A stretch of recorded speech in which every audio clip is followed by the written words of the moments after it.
work session for March 3rd, 2025 to order, and our city manager, Miles Braswell, will go through the consent agenda with council. Thank you, Mayor Pro Tem and members of council. Tonight for consent, you have 13 items. The first item is the approval of the regular meeting minutes from February 3rd, 2025. The second item is the Watershed Review Board from February 14th. So the meeting minutes from that date. Third item is a waiver for the fee from Montcross Area Chamber of Commerce's president. Request a fee waiver for the city rec purpose room on March 18th, 2025 from 8 to 1 so that they can hold their board retreat. The fourth item is approval of an ordinance authorizing the closing of streets and the sale, possession, and consumption of alcoholic beverages during the 2025 Friday Night Live concert series. And these dates are May 2nd, May 16th, May 30th, June 13th, and July 4th from 6 to 10 p.m. Mayor Pro Tem did have revisions to the actual ordinance, and we have made those changes, which are updated online at this time. Item 5 is an approval of an ordinance to close Main Street on May 3rd, 2025 for the House of Mercy Walk for AIDS. There was revisions to the ordinance that Mayor Pro Tem added. We made those changes. Agenda item B6 is the approval of an ordinance authorizing the closing of streets and the sale, possession, and consumption of alcoholic beverages during the 2025 Garibaldi Fest on April 26th from 12 p.m. to 9 p.m. There were revisions to the ordinance. It also includes an amended map. I know inside your council package you had one map that showed Main Street closed with the alcohol sales area designated, but inside the ordinance it references Stowe Park, consumption of alcoholic beverages in Stowe Park, and so there's an amended map that shows alcoholic consumption area for the entirety of Stowe Park, with the exception of the upper field.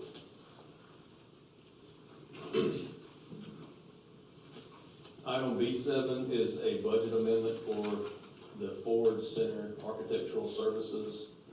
For the initial services inside the contract, this reference is $7,475, with an additional $8,310 for other related items that may come about. So we decided to go ahead and put a budget amendment together for the full amount of $15,785.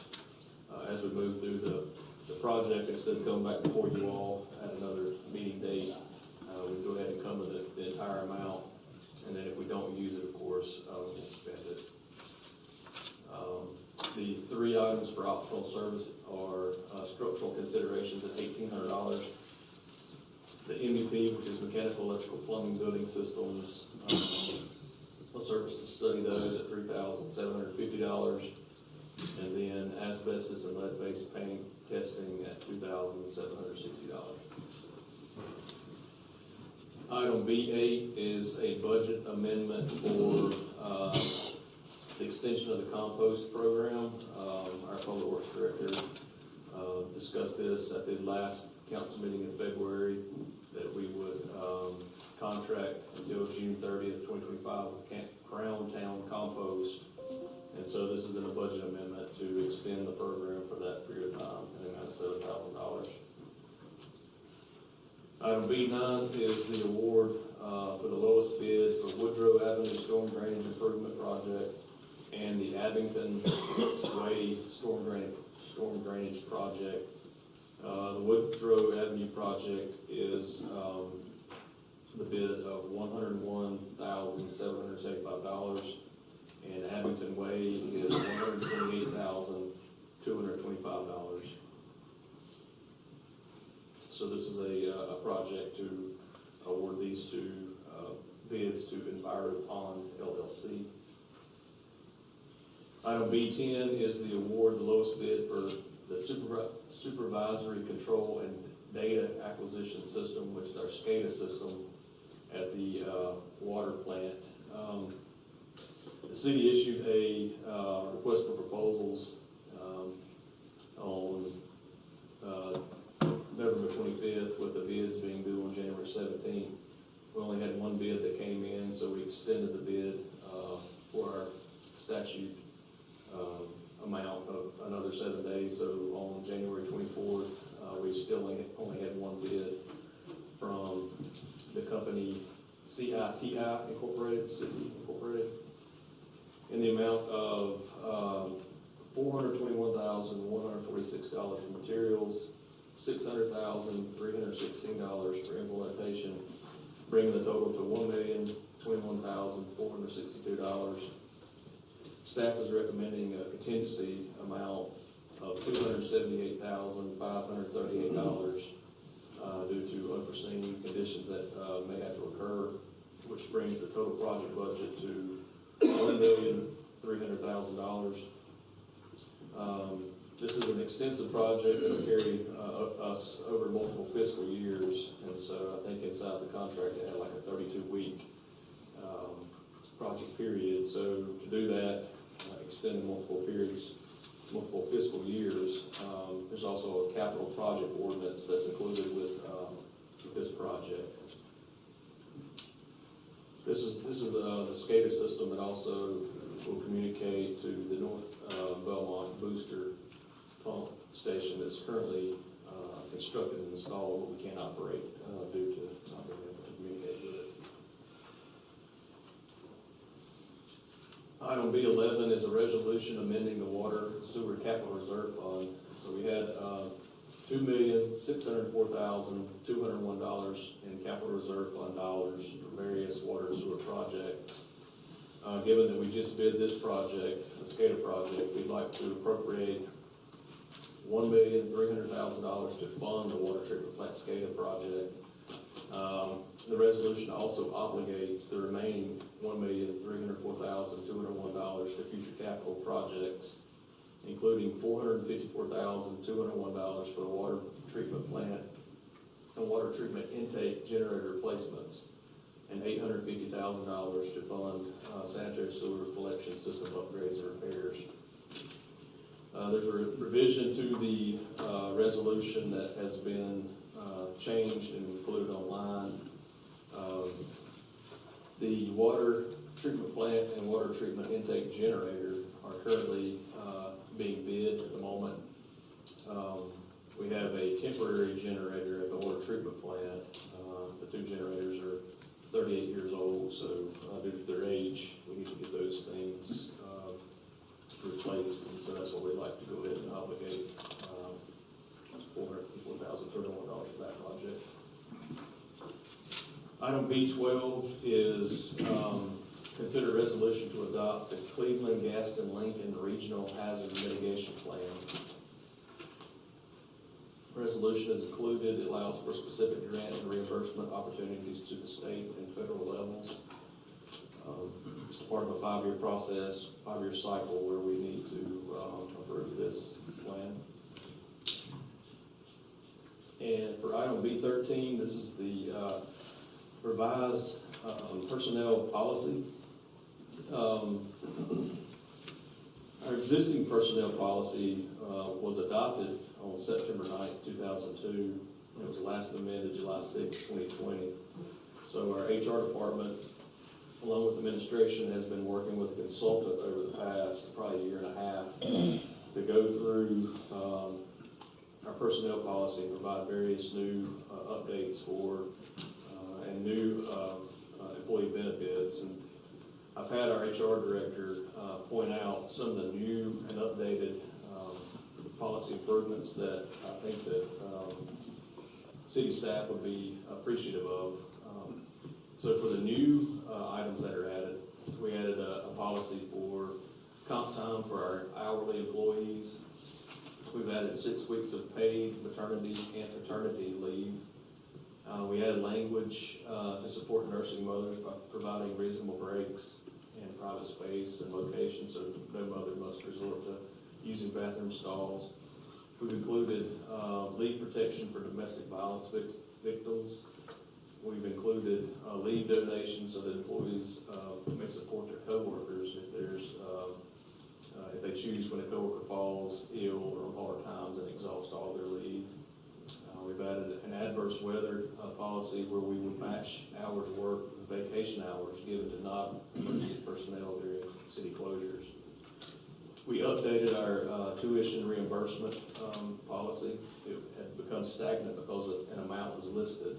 We hadn't updated the policy in a period of time, therefore the amount stayed the same, and the college tuition goes up over time. So we included a percentage formula inside the new policy where it'll always increase as tuition increases at the state level. We updated our vacation accruals, no longer having to wait 10 years for a vacation accrual increase, ultimately providing more vacation time or days. We updated our update to the safety and wellness days to equate to 1 full day rather than only 8 hours to better include our police and fire employees. And we updated our holiday schedule. It now follows the holiday schedule set by the state of North Carolina, potentially increasing holiday days observed by always observing 3 days for Christmas. There are various other things in there, but I just wanted to point out some of the things that are really good to help out with our city employees. And those are the consent items. And there were some revisions to that. Yes, there were some revisions to that, and we made those revisions and included them here online currently. Even though the table of contents, for some reason, when we load it into iCompass, it still kind of pushes words together. It looks fine if you print it in Word, so once we print it, it'll be fine in that. So those are the consent items, Mayor Pro Tem. Thank you. Any questions on any of the consent agenda items? Just one related to the one single bid on the storm drainage and SCADA projects. We only received one bid. I'm not exactly sure how the law works in this regard, but are we satisfied that those bids are reasonable? I'm satisfied, but our Public Works Director is here and can speak to the satisfaction for a bid.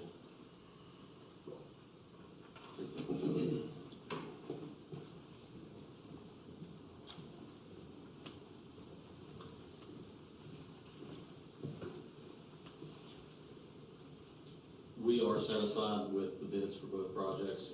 Typically with stormwater, given the size of these projects, it can be difficult to find some contractors who are willing to take on that work. And then also with the SCADA project, it is very complex and there just aren't a ton of companies that provide that service. So we're satisfied with both. Okay, just out of curiosity, is there a process, like if we get one bid and it's just like ridiculous, we don't have to accept it, is that? Correct, that's correct. Okay. Rebid. All right, thank you.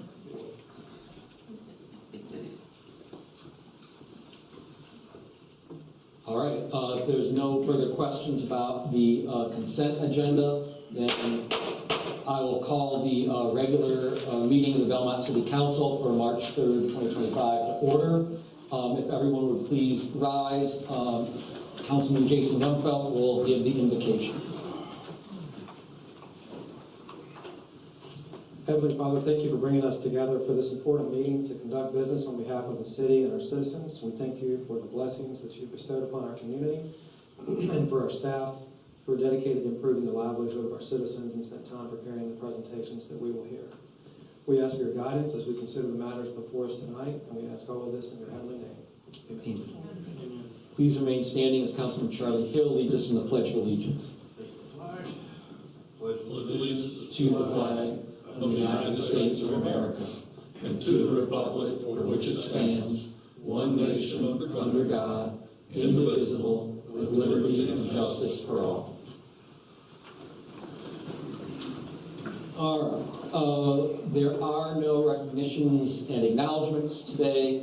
I will entertain a motion to set the agenda, but we are going to have to make a couple changes Per the city manager, we need to switch items C6 and C7. The resolution to authorize negotiation of installment financing for the ballpark lights. We need to have the public hearing on that before we approve the resolution, so switch C6 and C7. We also need to add C10, which is consider approval of stormwater ordinance revisions. So I would entertain a motion to set the agenda with those modifications. So moved. Second. A motion made by Jason, seconded by Charlie. All those in favor? Aye. Any opposed? All right, the agenda is set as modified.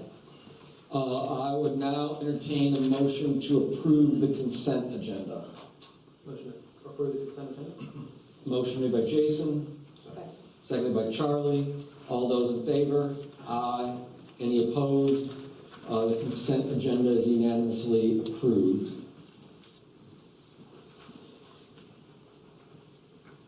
And so that leads us to public comment. Let me say this, Mr. Brennan. I believe you are here to, this is general public comment. If there is a specific item that you wish to address that has a separate public hearing, I would assume that you wish to be heard in connection with that. Is that correct? That would be correct, sir. Okay. So, That's I don't know, it said on 9 or 10, I think. I'm not sure. yes. Do you want it in the stormwater? Yeah, we're Okay. talking about stormwater control measures. Okay, I will move you there. And Jerry Smith is next. Is he also for the stormwater? Okay, you will both be added to that. So that leaves Samantha Cagley. Hi, I'm sorry, I have no public comment. That's just not it. Okay, What I'm signed for. all right. No harm, no foul. Well, in that case, there is no one else signed up for general public comment. We will hear from Mr. Brennan and Mr. Smith in connection with our hearing on the stormwater ordinance revisions. So that then leads us to item C2, public hearing for TA 2024-03, Solar Energy System SES text amendment. I would entertain a motion to go into public hearing. Motion to go into public hearing. Motion made by Alex, seconded by Catherine. All those in favor? Aye. Any opposed? We are in public hearing, and to present the staff report, we have from the planning department, Chester Jones. Good evening. Hope you guys are doing all right today. Doing well. Everybody hear me well? Yes. My name is Chester Jones. I am a planner with the planning department, and I'm going to be presenting TA 2024.03 Solar Energy Systems. A brief little overview. The applicant, Pisca Energy, you just heard from Ms. Kegley, Samantha. She is the applicant, so she's also here to answer any direct questions regarding their proposal, but a lot of that will be covered here, and I have my director also backing me up for any questions I may not be able to answer for you all today, okay? Background, the applicant, Pisca Energy, they're proposing a text amendment to permit the use and installation of solar farms, also known as solar energy systems, solar arrays, here in Belmont. The purpose of this application is to reduce the cost of ground-mounted solar panels at a commercial scale here in Belmont. Currently, our code permits roof-mounted solar systems. We do not have any provisions for ground-mounted solar systems for a commercial or residential use, and so that was part of the research that I did when comparing the ordinances across multiple municipalities. You'll see here is just a very, very condensed chart.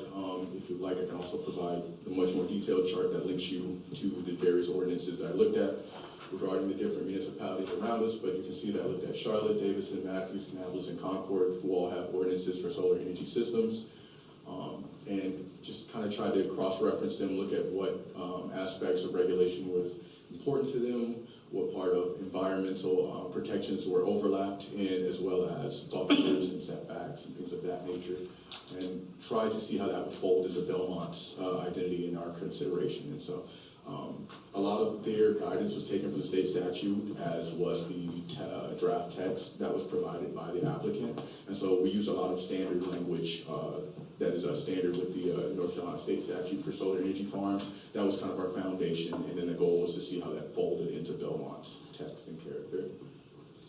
So could you go back to the last slide? I was a little surprised when I was reading through that. So of the 5 municipalities that you surveyed, there was only one who had size or setback requirements, is that right? Yeah, like specifically laid out, can cover up this amount of space. Some of them are a bit vague, especially since they're relatively new. And there was also a couple municipalities that aren't mentioned here that didn't have any provisions for them.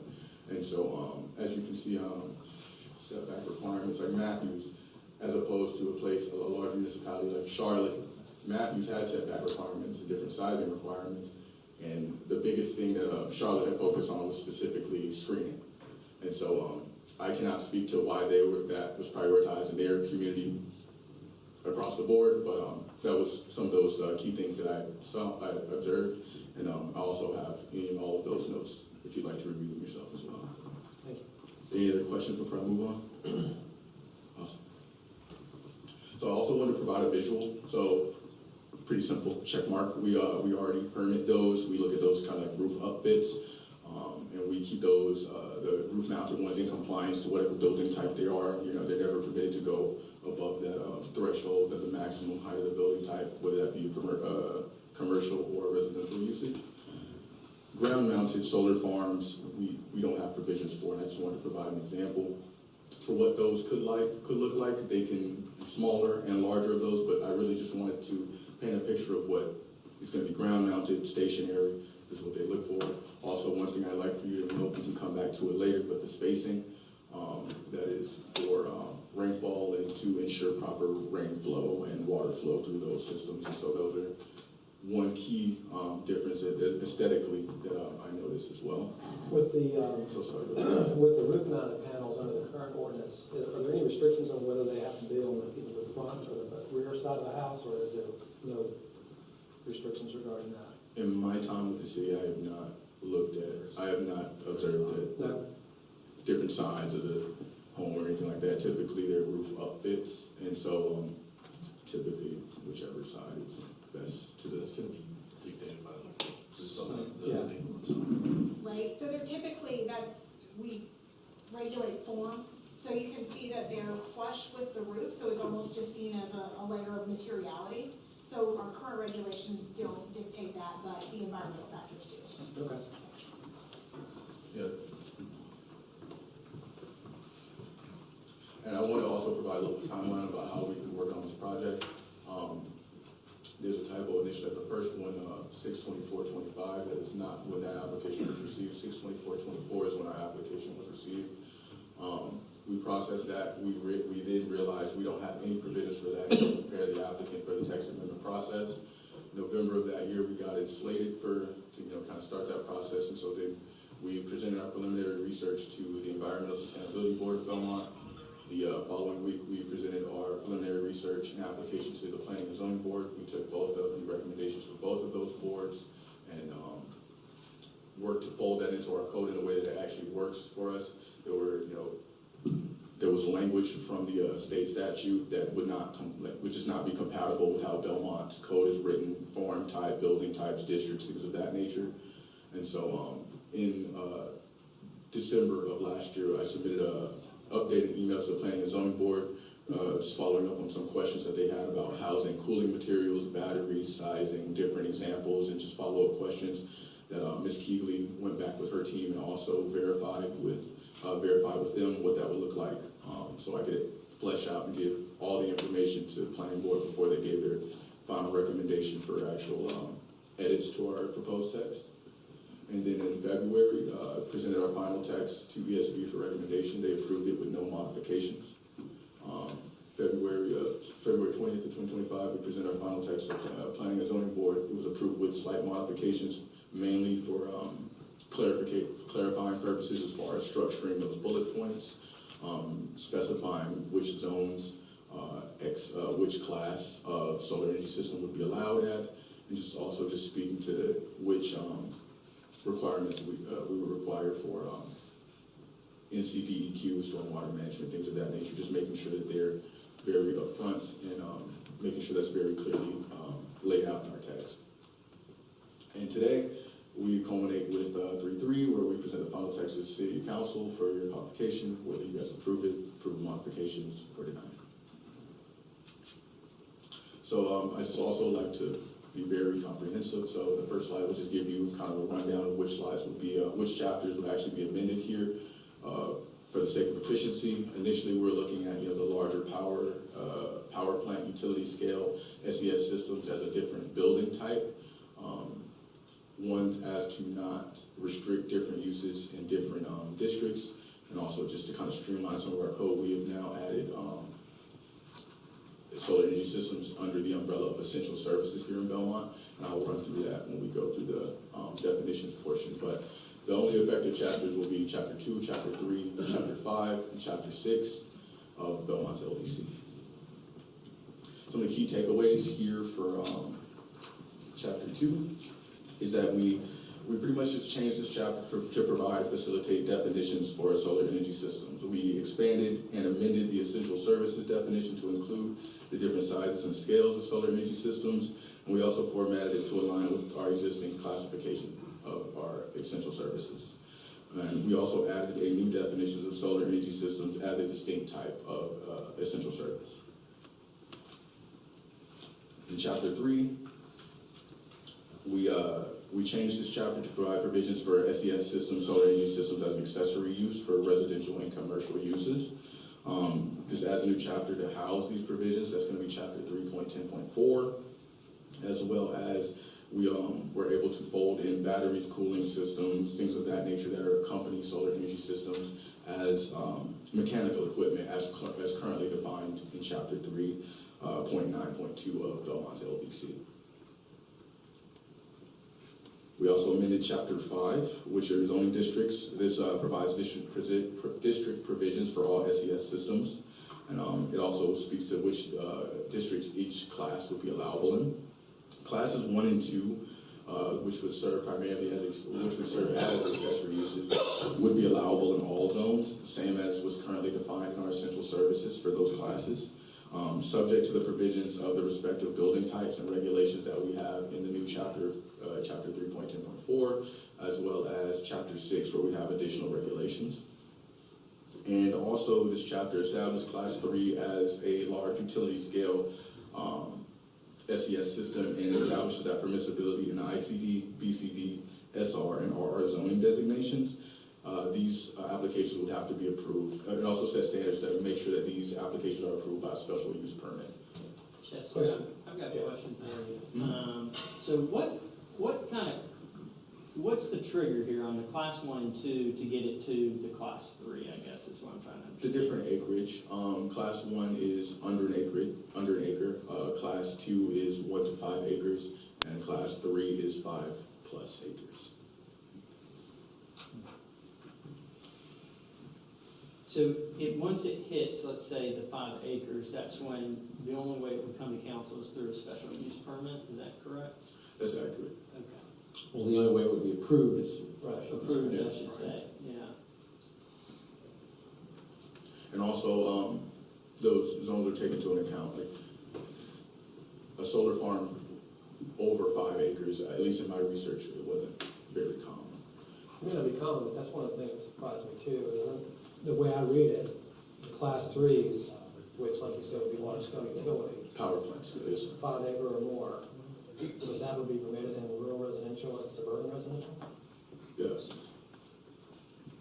Sure, so the thought is that those opportunities could be in areas where there are larger parcels where that could be the potential site chosen. That being said, keep in mind that a lot of those practically that we have left here in Belmont might require annexation, and if they are in our city limits, might be further removed. We would still have screening and nothing would be allowed, even in rural residential, suburban residential, without coming for a special use permit to make sure that they don't have negative impacts on the surrounding properties. So there would be an opportunity for people who are on the adjacent properties to be able to be noticed about that, as well as provide evidence as to whether or not they agree or disagree with the facts being presented by the applicant for their. But again, practically, we don't have very many parcels that are even over 5 acres. The one point I wanted to also mention is that anything under 5 acres would only be permitted if it was an accessory to an existing use. So if something was going to even be proposed at a utility scale, they would have to identify first a parcel that's over 5 acres, if they wanted to use it as a primary use, and then also get approval of a special use permit. So it's sort of a 2-layer thing for anybody who wanted to do something that was that intense of a use. Otherwise, anything else, the way that the ordinance is written, would have to be accessory or supportive of an existing use here in Belmont, or a new use, but it can't be a standalone type solar farm on a property that's under 5 acres in size. Do you find that's pretty, I mean, there may not be that many parcels left of that size. And I understand it would have to come before council for a special use permit, even for class 3. But do you find that that's relatively common in a lot of municipalities, that they do allow something on that scale in a residential zone? So you do see it in other municipalities, and I'll let Chester speak to the research that he's done, but in areas where they might have those larger parcels of land or farmland that's being converted into other more profitable uses as times are changing, it does tend to be where those sites are further removed from a dense urban core, and so therefore sometimes the parcel itself is more viable for that type of opportunity. You'll also see that there's larger setback requirements for placement of the solar energy systems, and so with that, between the buffer screen and the setbacks, the site would have to be situated in a way that could align with all of our code requirements in addition to getting the final approval from City Council. So, Charlie, did you have a question? No, go ahead. So there's, I know we're not going over it tonight, but there's a potential applicant that wants this kind of more in our inner city area, right? So how does that play out for what we're approving? I think I almost need to understand it and put it into context so that we see the full picture once this is approved. Okay, yeah, that's an excellent question. The applicant, as currently written, they will be classified under a class 2 SES system, not class 3. Okay. Their site is, their site plan is under 5 acres, and also there will be an accessory use to the primary structure on the parcel. With that, even with, say, additions that we have to commercial structures, things of that nature, all of those things are still, they go through site plan and sketch plan review. So we'd still have chances to review that. They would still have their own provisions, and it would be subject, one, to sketch plan review, but also the provisions provided for the building type that they are supporting. So let's say that the house has, a shed would be an accessory structure to a house. The shed would be subject to the setbacks and provisions for that accessory structure for that residential property, right? So if this is a residential, if this is a commercial accessory structure, the primary building type would be the first thing that we look at to see the provisions for the accessory use and setbacks and things of that nature, as well as our own site plan and sketch plan review to try to make sure that we can also ensure compliance with landscaping, view from any and all right-of-ways, things of that nature. So it's kind of like 2-tiered system to ensure quality assurance on that. But to answer your question, with the current applicant would be a secondary use, which was already on the parcel. So how does the approval flows happen for class 1 and 2? Is that truly administrative, or does it council touch any or have anything to do with that? Class 1 and 2 are written to be primarily administrative. The only reason why I'm kind of asking is because this would be the first in the city of Belmont for this area, particularly in its location, kind of the heart of Belmont, right, where it's been identified.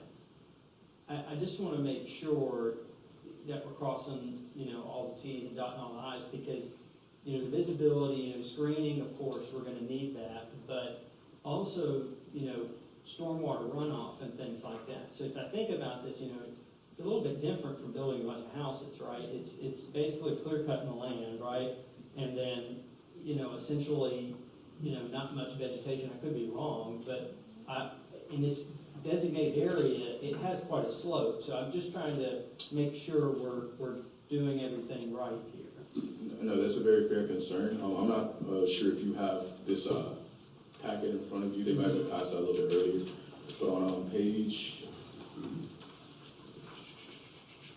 5. That's under chapter 6, extra provisions. You can also see in letter D, as well as, Where you at? Sorry. Hold on. so sorry. It's in the packet. We might have updated the numbers, so we I have see. Okay.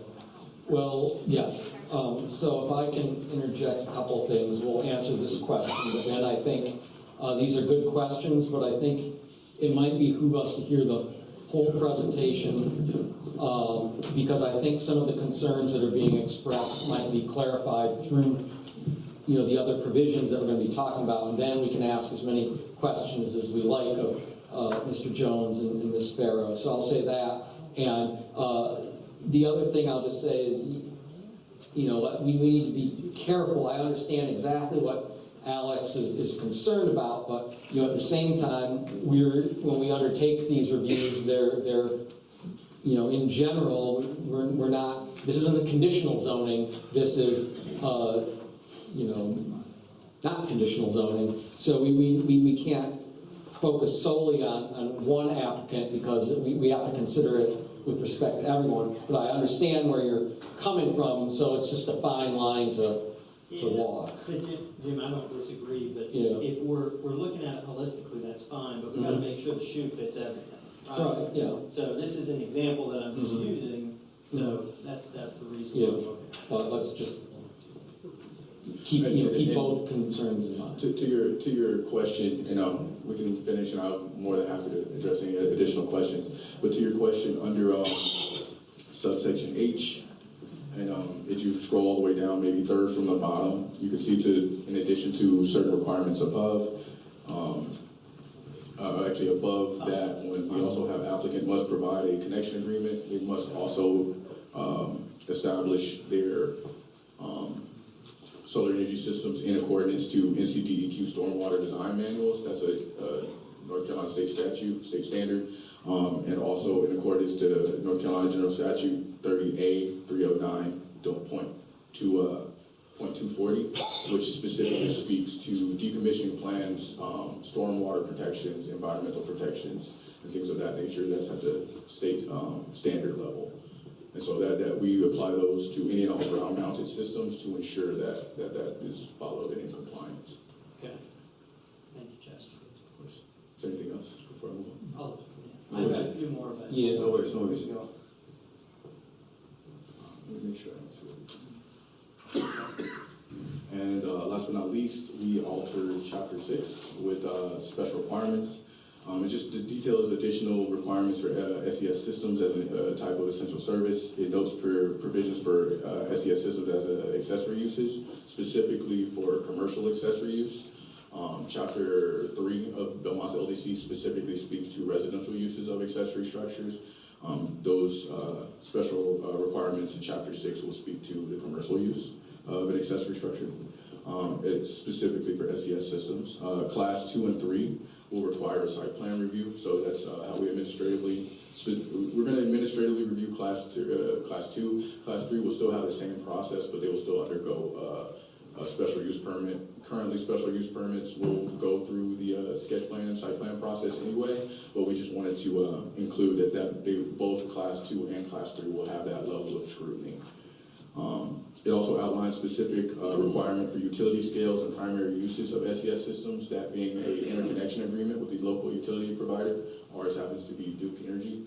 And so upon submission of the application, so before any permitting, any review or anything of that nature happens, they have to have that interconnection agreement that lets us know that they have authorized to work with Duke.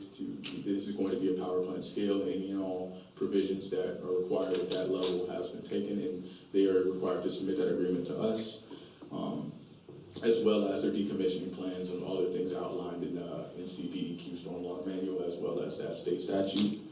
And it also outlines specific regulations, specifies them from roof and ground mounted, right? Roof will, you have different concerns than you would with the ground mounted system. We found after review that this is in line with our comprehensive land use plan, specifically in the goal of infrastructure and environment. We believe that especially with the provisions that we have in place, that we can provide highly efficient and effective infrastructure here in Belmont via solar energy, as well as with some of those additional provisions at the state level and some that we saw during our research, as well as, those buffers and those setbacks. We hope to protect the natural environment of Belmont as a critical public asset. We presented this draft text at the February 18th meeting. They voted unanimously 5-0 as presented to approve the text. And we also presented this February 2025 at the planning board meeting, and it also received a unanimous vote of 5-0 at that meeting. The determination was that the text was reasonable and in the public's interest, and it is also consistent with those aforementioned comprehensive planned areas. Currently tonight, our objective is to receive the report, receive the recommendations, any public comments.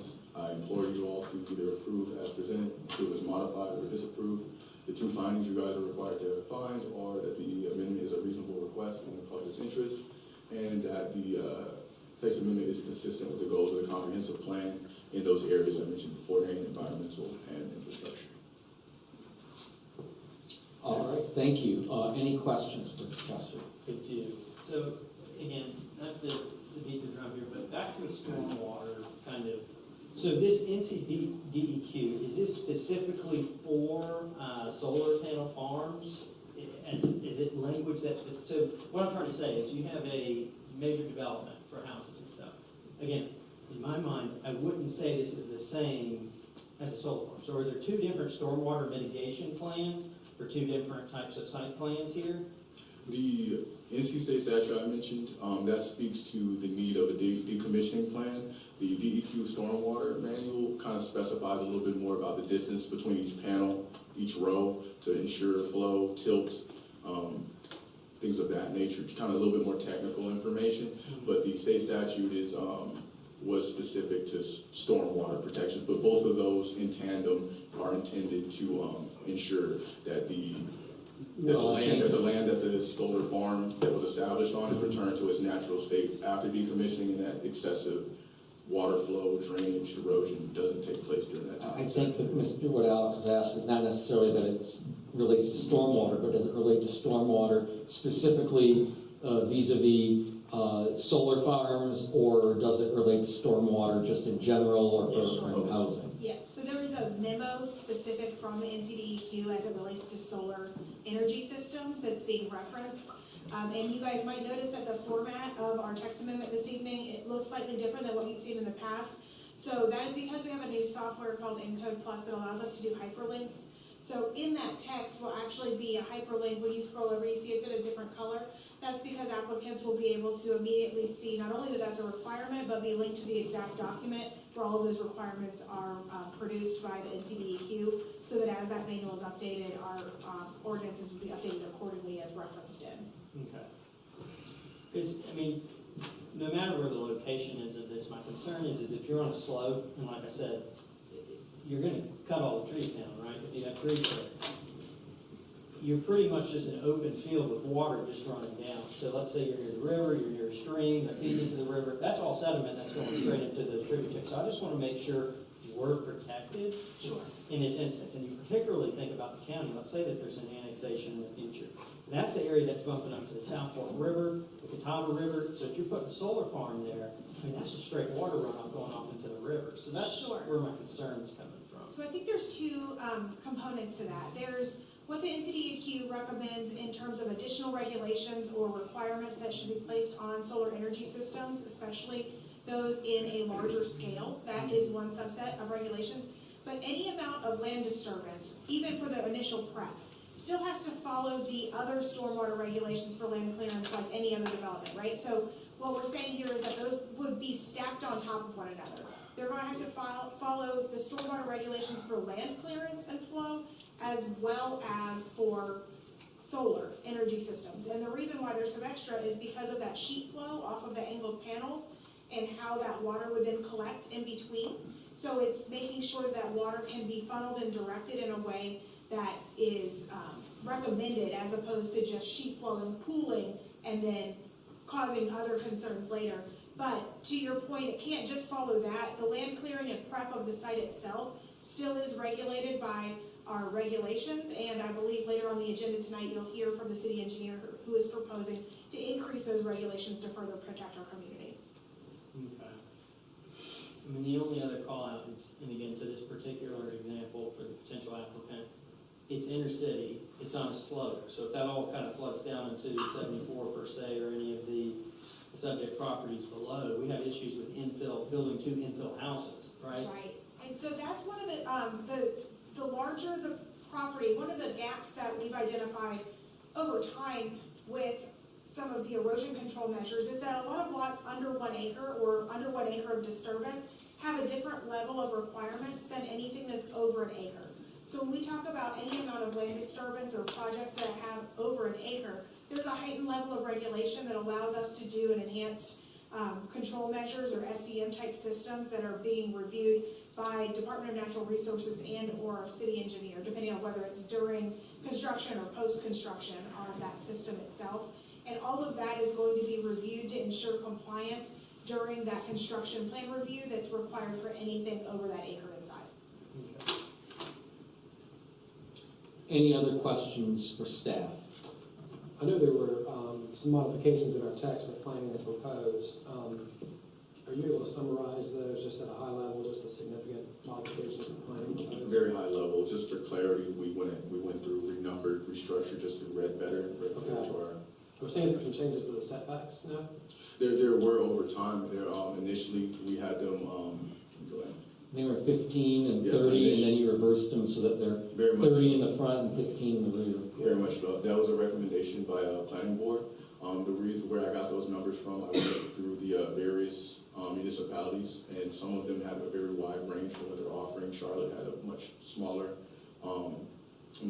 threshold for that front setback. I believe it was, so sorry. That's okay, I'll take your word for it. Yeah, there were some that were a little bit wider in range, and so I went and tried to kind of average them, try to split the baby. But then also listening to some of the feedback from planning board, they would rather it be further set back in the front and kind of decrease some of that visibility from the front. We also have a type A buffer, which is an 8-foot vegetative buffer to kind of help also mitigate some of that visibility as well. And so those are some of the things we took into consideration from their recommendations. Thank you. Anything else I can provide? If there's nothing else, if you have any specific questions for the applicant, who's also here. Yes, is that Ms. Keegley who instead of signing up for a general public comment, you are available to answer? Does anyone have any questions for the applicant? All right, seeing none and there being no one else signed up for the public hearing, at this time I would entertain a motion to come out of the public hearing. Motion to come out of the public hearing. Second. Motion made by Alex, seconded by Charlie. All those in favor? Aye. Any opposed? We are out of public hearing. Thank you, Mr. Jones. Well done. Thank you, Good job, Chester. Yeah, thank you. That brings us to the next item on the agenda, which is C3, consider approval of ordinance for TA 2024.03.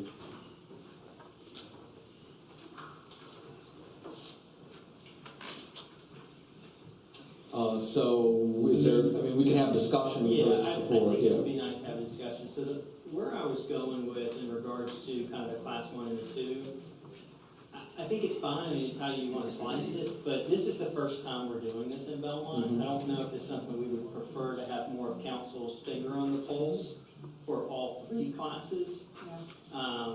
It's just kind of my thought, but I could be swayed the other way, but that's just kind of where I'm leaning to, because again, ultimately, we're going to be responsible for this. We're going to get the calls. Yep. And I just want to make sure that we are doing our due diligence on this, because this is new to Belmont. I mean, whether right or wrong, I think it's great. I think it's a great initiative, something we should do, but I just get concerned about this being the first time, because I feel like this is kind of, these types of instances have come back and bit us in the butt in the past for other stuff.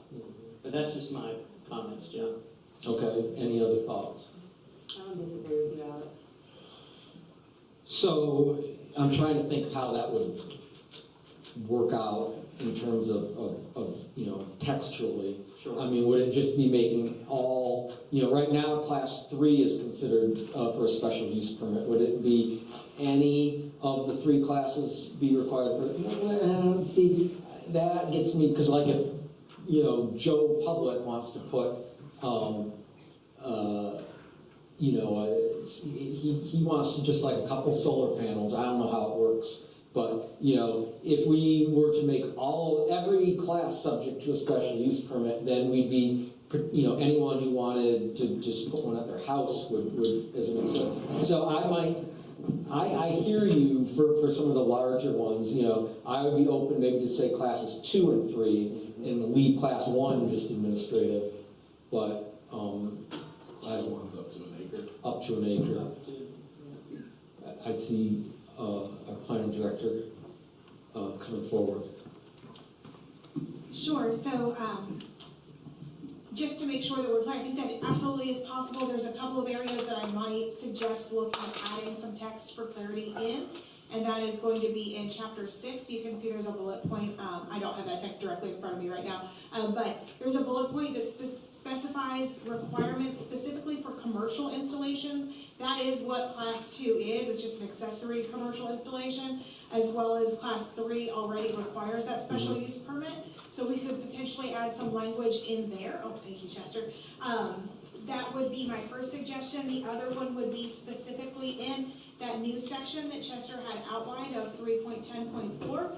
You can see there's different provisions for residential accessory structures as well as residential accessory use as well from commercial accessory use, and we could introduce that language there.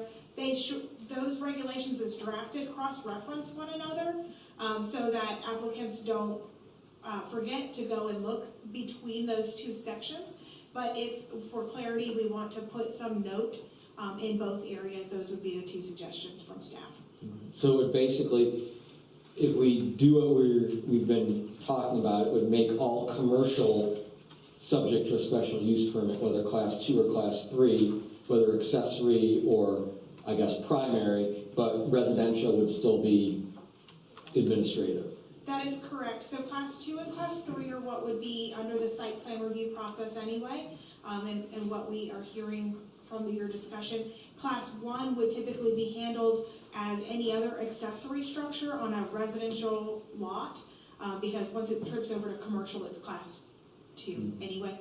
And so that has a maximum amount of lot coverage built into that, as well as a maximum building footprint built into the residential structures, which would limit it being a very widespread type of system on a class 1. So those other ones would be the ones that are over an acre, that are commercial in scale, that it sounds like you all are looking for some additional amount of oversight on. Would all roof-mounted systems be considered class 1 regardless of the size of the structure that they were going on top of? Let me just double check how that reads to make sure.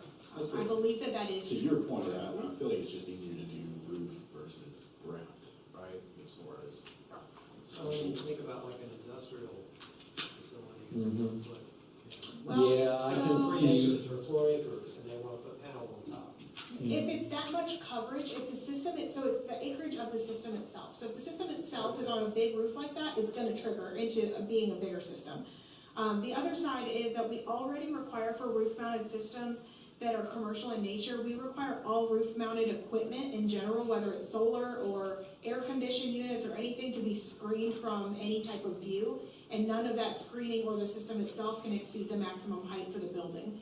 So that's why up until this point, anything that's been roof-mounted has sort of fallen under the purview of just being part of the building itself, because it's integral in how it's designed and wired and everything else, and it's already included in what we would screen for from the visible perspective.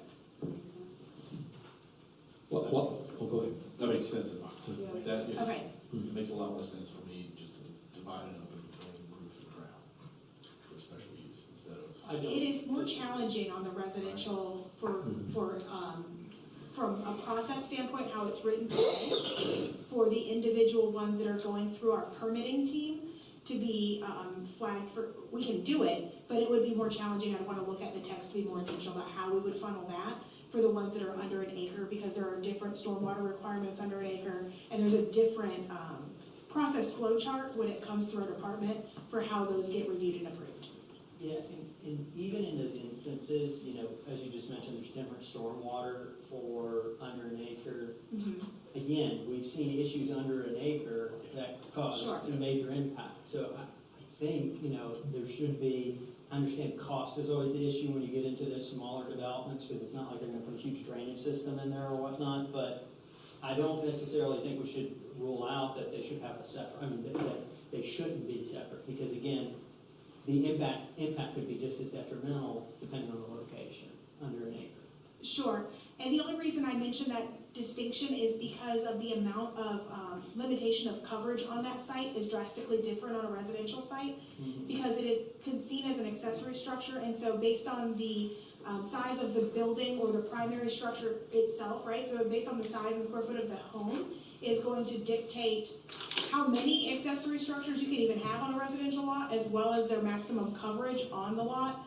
And then even if you can have that many, there's a max impervious coverage of 50%, which would make it more challenging on those. So if cost concerns were something that you were not making a decision solely based on, but for somebody who is a private individual residential lot owner, like I said, the provisions are just different. So if those different regulations need to be reviewed or brought up to make sure that you're aware of what those are before making the determination of if it makes sense for a special use permit, we'd be happy to give you more information about that. But they are, the amount and complexity and size of a solar array on a residential lot would be significantly smaller than anything on a commercial site.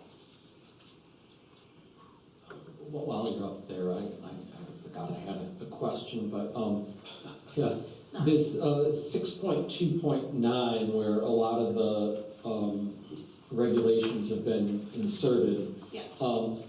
It's called Essential Services Class 1 and 2, all districts, but most of the provisions deal with Class 3, so I'm just wondering if that's an appropriate title for that section. Sure, so that is the title of the section as it stands today. The essential services that we allow today are largely related to those that are the transmission systems for Duke Energy, as well as wireless communication towers. And so you can see that wireless communications, bullet point G there, has been, up until the new text has been inserted, really largely the focus of the entire essential services set of regulations. We don't otherwise have a whole lot of regulations for the transmission sites. There's one on Vine Street, and then there's some right off of Catawba that effectively don't have very much regulation, if at all, on setbacks or siting or anything like that. They're just viewed as necessary for serving the community with that public provision. And so there were some added with the consideration for wireless communication towers. And so the way that staff has this drafted out today is to say, okay, well, there are specific requirements for wireless communication towers, and then there are separate but yet still specific requirements for solar energy systems. And the two may not always merge together, but in the realm of essential services, they're still classified in very similar ways as a class 1, 2, or 3. Well, but all right, that's all well and good, but the title would be, as I see it here, is Essential Services Class 1 and 2. But there'd be within this 6.2.9 G reference to many aspects of Class 3. So if I were concerned, if I were to have a Class 3, and I wanted to see what I was required to do, I might go through and say, oh, well, this only covers Class 1 and 2. This provision doesn't pertain to me. Where you know, oh, I don't see any. Gotcha. That's what I'm. So to clarify the title of 6.2.9 to say Class 3 subject to special use permit, or if we just something that change the title to indicate that it deals with Class 3 as well. Okay. Yeah. Services Class 1, 2, and 3? Something like that. Or just take out Class 1 and 2. Just strike it? Yeah.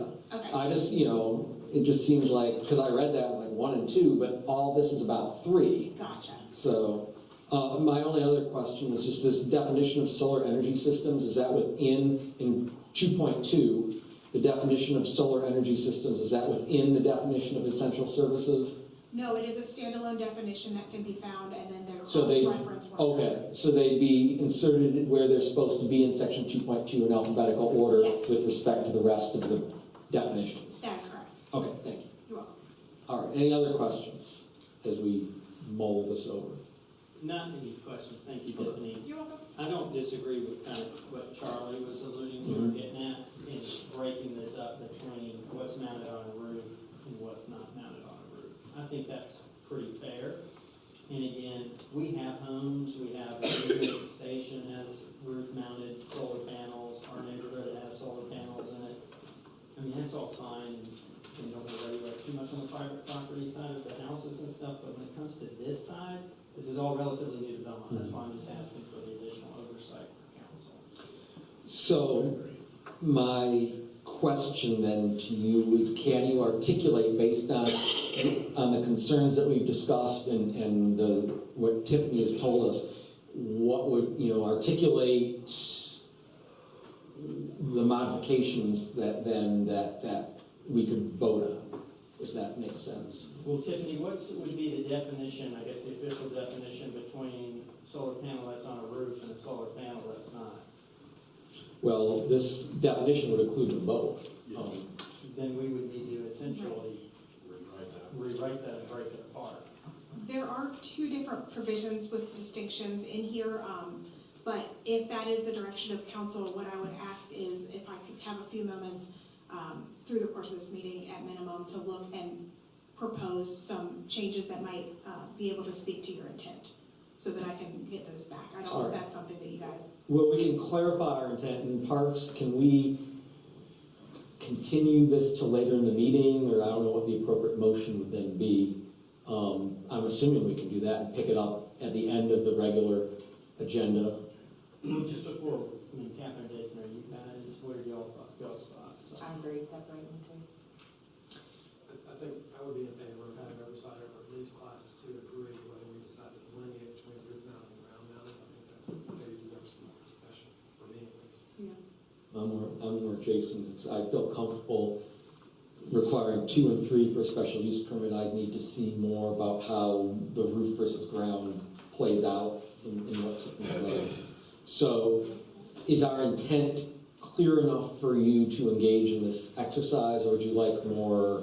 I will do my absolute best. What I'm hearing is perhaps an option A and an option B that you all can then further discuss and decide between the two based on how the text drafts out. And I'm going to assume option A would perhaps be purely based on class 1, 2, and 3, where option B would be more based on roof versus ground. What I heard was roof versus ground, so as one option, and then a focus on class 2 and 3 only for special use permit as the other option. Does that make sense? Yeah. Is everyone, are we at least, are we good with the instructions and the, I guess for lack of a better term, the marching orders, and then to be considered at the end of the regular agenda? Okay. I'll do my best. You'll do your to best, ensure- because yes. you're coming up again. Well, but you've got another thing right now, is there not? I do. All right, I do. so hold that thought. I'll entertain a motion. What would it be to? Delay action on this vote until the end of, Okay. I'll make a motion to delay action on this vote till the end of the meeting. All right, motion by Alex, I'll second. second by Catherine. All those in favor? Aye. Any opposed? All right, we will revisit this at the end of the regular agenda. Thank you. All right. Now, that leads us to C4, rehearing for ZA 2024.02, 130 Georgia Bell Avenue zoning rescission. And having spoken with the city attorney this morning, I think I have some questions before we even get into whether we can open this hearing. So this matter came before us prior. It sure did. Okay, so what happened there? Sure. So you all previously adopted an ordinance that would relinquish 130 Georgia Bell from Belmont's ETJ. The ordinance that was adopted specified that the date of enactment or recision would be effective upon the date of successful annexation into the town of Cramerton. The applicant is now requesting a modification of that initial intent and seeks to instead remain in Gaston County's territory. Okay, so based on your answer, I would think that we still do have jurisdiction over this property because the annexation was contingent on a condition that has not yet occurred. So therefore, we have not in fact given up, rescinded our zoning of this property. Is that correct, Parks? Yes. So in that case, would the motion be to reopen the public hearing? Okay. I think so. Did you advertise, a new advertisement? We did advertise a new public hearing. Go into public. Okay, I'll entertain a motion to go back into public. Motion to go into public hearing. Okay. Okay, motion by Alex, seconded by Jason. All those in favor? Aye. Any opposed? All right, we are in public hearing. Thank you. All right, thank you. So as a reminder, this is zoning map amendment 2024.02, and this is a rehearing, so it does have the same number as the case that you heard a few months ago. And just as we summarized, a public hearing was held on this case back November 4th, 2024. The City Council did approve, but again, they were requesting specifically at that time for release so that they could propose annexation into the town of Cramerton. So our ordinance that was adopted was linked to that next milestone. The applicant has since that time requested a rehearing and seeking your consideration to instead allow for release into the Gaston County jurisdiction and zoning regulations based on a lack of available utilities through the town of Cramerton and or Two Rivers for the subject property. So Cramerton is willing to annex the property for provision of other services, but utilities are challenging still to serve this particular site. This is, again, as a reminder, the sphere of influence map related to the subject property, and you can see a burgundy arrow there showing the approximate location of 130 Georgia Bell. The important thing to note here is that you can see that it is outside of the area that's envisioned to ever become a part of the city of Belmont. And it is technically envisioned to maybe one day be eligible for annexation into the town of Cramerton. However, it is not, this map was intended to have an annexation agreement and not necessarily a mandate for requirement of annexation into a town in the future. This request for a rehearing was submitted by Tom Haas as well as signed off by the property owners, Jack and Jill Atkins. Parcel ID number, as a reminder, is 225342. Current zoning that is Belmont's on the parcel is rural residential, and again, this is in our extraterritorial jurisdiction. So it is not within our city limits. We do not need to change our municipal boundary, but we do need to release Belmont's zoning from the subject parcel if you all intend to do so. The proposed zoning as provided by the applicant is none of, sorry, my apologies, I overlooked this part of the slide. They are no longer looking to annex into the town of Cramerton, but they would need a zoning designation to be applied by Gaston County itself. There are some nearby residential zoning designations. I believe the two under consideration are I will defer to the applicant because they're working directly with the county, but I believe it's a residential RS-12 or an RS-20. Yeah. Yes, perfect. And you can see a map of those nearby zoning designations here.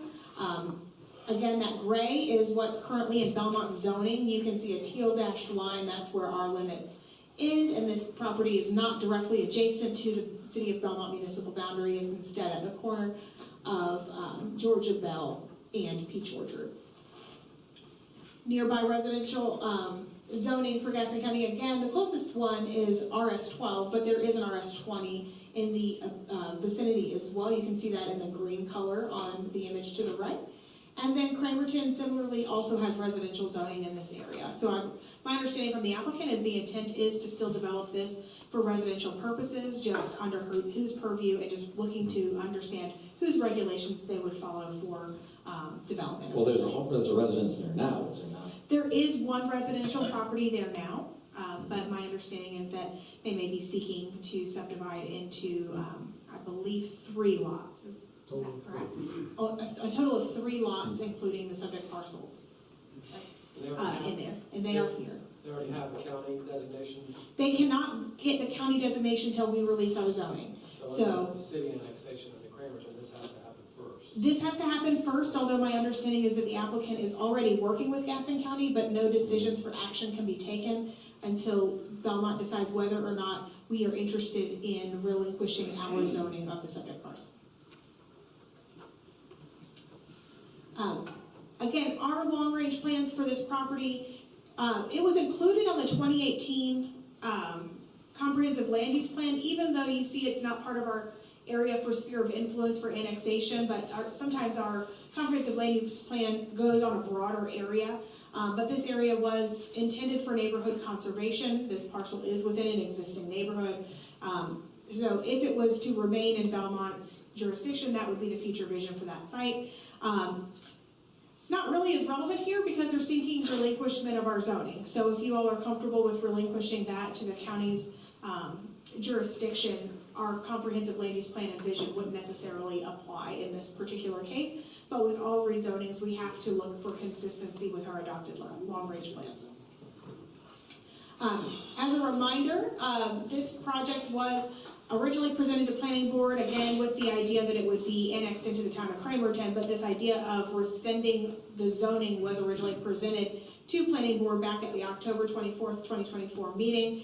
And planning board at that time found the map amendment to be a reasonable request in the public interest and consistent with the comp plan goals of intergovernmental relations. And so it's with that staff is asking for you to receive the updated staff report for this item. Planning board's original recommendation, as no map amendment on the Belmont side, has proposed to be changed, and then any public comments that might be made this evening, and ultimately make a motion to approve this proposed updated as presented, as modified, or disapprove this updated request, and then make the two required findings, that it's reasonable and in the public interest, and then whether or not it's consistent with the goals of the comprehensive land use plan. Thank you. Any questions from Tiffany? My only question would be with respect to the ordinance. So just about the only change in this ordinance from the one we previously approved, the previous one said that the annexation would take place upon, or the de-annexation, the rescission would take place upon the annexation to Cramerton. This one just simply de-annexes it, rescinds it, and then that puts them in the county and off they go. Right, so it's not a de-annexation because the property Right. isn't currently in municipal limits, Yes. but it does remove Belmont's zoning jurisdiction from them. They already are not within the area of receiving public safety services from the city of Belmont. They're only under zoning regulations at this current time. But it would rescind the zoning regulations and authority from the city of Belmont and then transfer it. So the change of the ordinance is that it would be effective as of the date of this meeting if it was approved rather than a future action. All right, I apologize for my inartful question. No, I just want to make sure that I'm providing clarity as well. And you said public safety, just so I understand, we don't have any water lines or sewer lines down there either, right? Similar to Cramerton? I would defer to Public Works on whether or not we have lines available, but it's not part of our area to grow into, subject to the sphere of influence, and anybody outside of municipal limits, from my understanding, would pay double rates to tap into our infrastructure if they were eligible to do so. Okay. All right, and there is no one signed up for public comment, although I do understand that the applicant is here if he wishes to. I mean, does anyone have any questions for the applicant? I think it's pretty straightforward. Yeah. All right, no questions for the applicant. Thank you, Tiffany. I'll entertain a motion to come out of public hearing. Motion to come out of public hearing. Second. All right, motion made by Alex, seconded by Jason. All those in favor? Aye. Any opposed? We are out of public hearing. That leads us to consider approval of ordinance ZA 2024.02. I'll make that motion to approve. Okay, motion made by Alex, seconded by Charlie. All those in favor? Aye. Any opposed? All right, that ordinance is approved. I will also entertain a motion that this zoning petition is a reasonable request and in the public interest and consistent with the goals of the comprehensive land use plan related to intergovernmental relations. Oh, so moved. Motion by Alex, seconded by Charlie. All those in favor? Aye. Any opposed? All right, that passes unanimously. Effective today, the zoning on that property is rescinded from the city of Belmont. Did I say that correctly? That is correct, thank All you. right, thank you. Thank you. Thank you. All right, we'll concern ourselves with some other things. I'll try and modify the text of the solar panels. All right, so that leads us to new C6, which is public hearing concerning the intent to finance the Ballfield lighting capital project. Do I have a motion to go into public hearing? Motion to go into public hearing? Charlie made the motion. Do I have a second? Second. Second. Motion made by Charlie, seconded by Alex. All those in favor? Aye. Any opposed? All right, we are in another public hearing. So who's presenting on this? Kevin Kraus. All right, Assistant City Manager Kevin Kraus will present the staff report on this.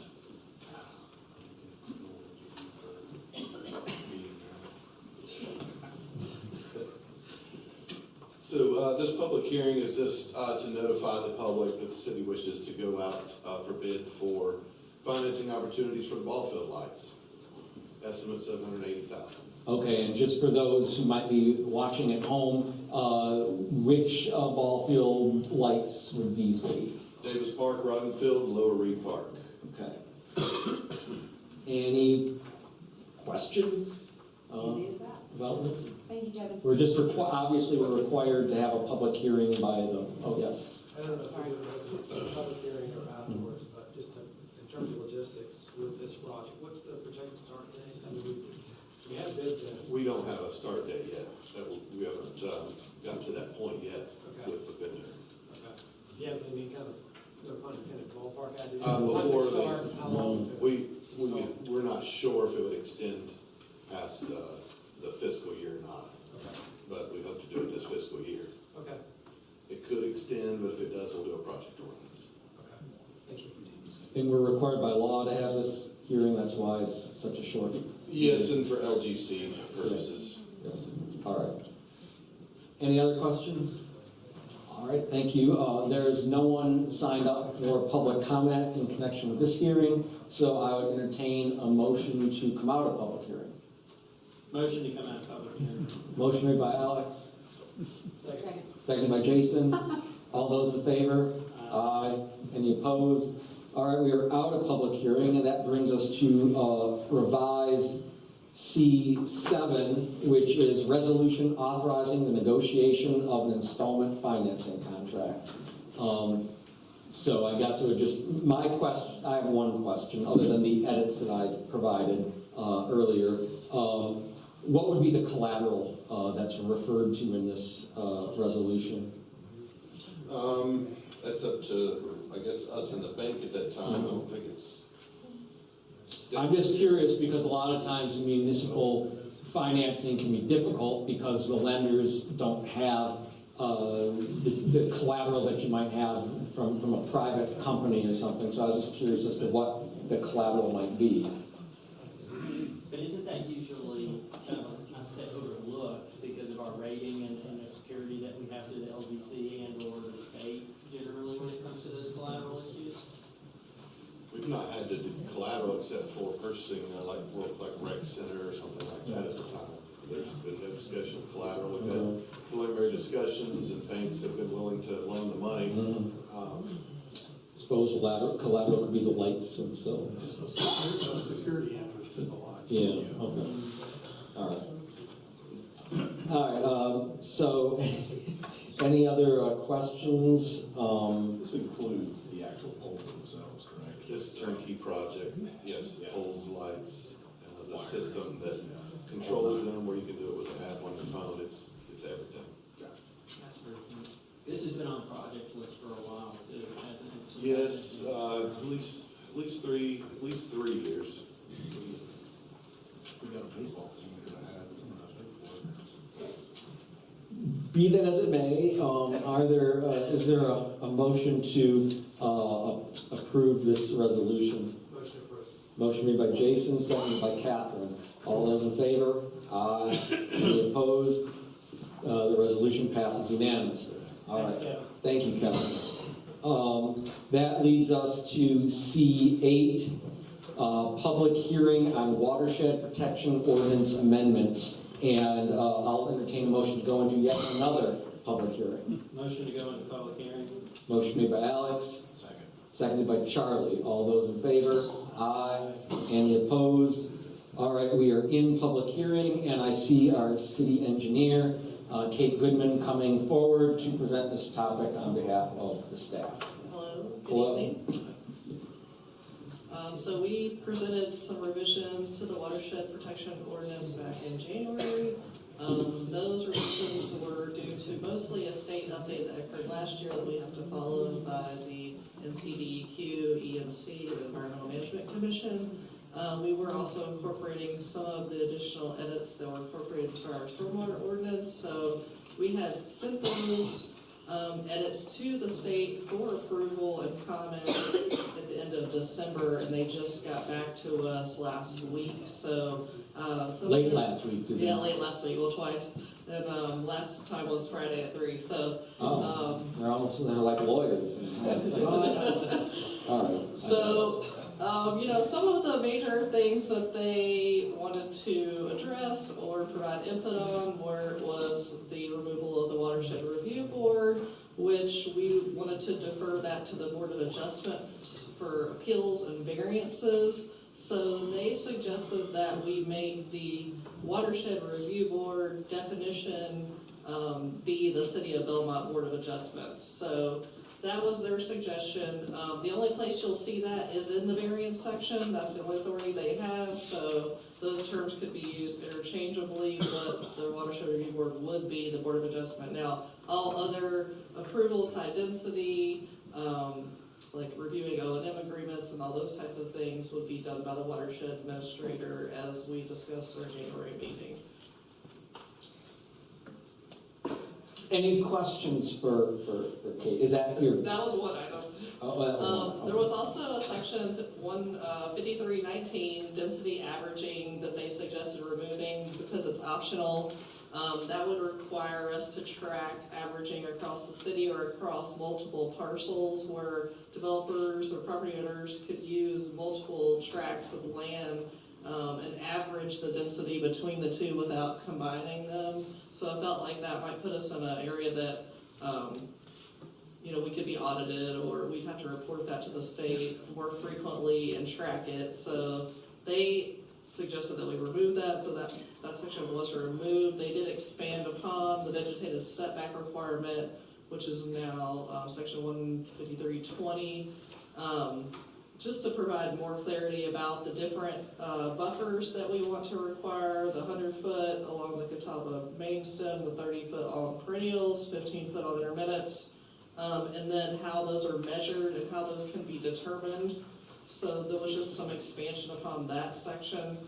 And then obviously the variance section was edited to specify the Watershed Review Board's involvement. Well, why don't they? Go for it. Yeah. Go for it. Why don't they just say the Board of Adjustment then? Like, why do we need to come up with a definition that applies in one instance that we spent all this time removing that definition, Right. and then now we're going to put it back in, but we're only going to refer to the Board of Adjustment in one place as the Watershed Review Board, but we refer to the Board of Adjustment on its own in multiple other places.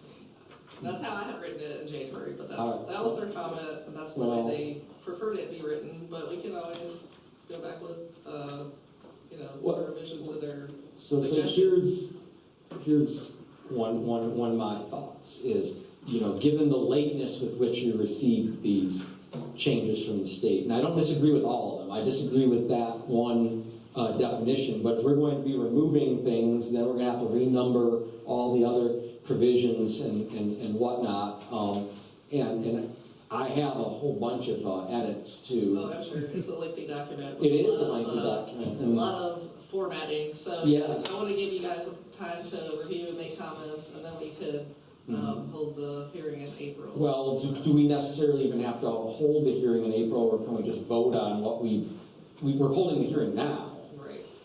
Can we just, give some time to incorporate these changes, the edits that I have, and then vote on it it's Vote on it. vote on it. Because there is one thing that I would like, and there might be others that have things, but one of the things we talked about when this came before us at the workshop, and we were just sort of bandying it about, and you had presented your suggestion that we just get rid of the Watershed Review Board and change it to either the Watershed Administrator or the Board of Adjustment, as the case may be. And we were concerned, well, what powers, since the Watershed Review Board is us, as council, just putting on our Watershed Review Board hat, we were concerned, well, what authority would we be giving up if we did away with the Watershed Review Board? And you laid out, it's in our staff summary, all the different things, and most of them, that's fine, I don't, but I would not necessarily want to give up our authority as it relates to section 153.28,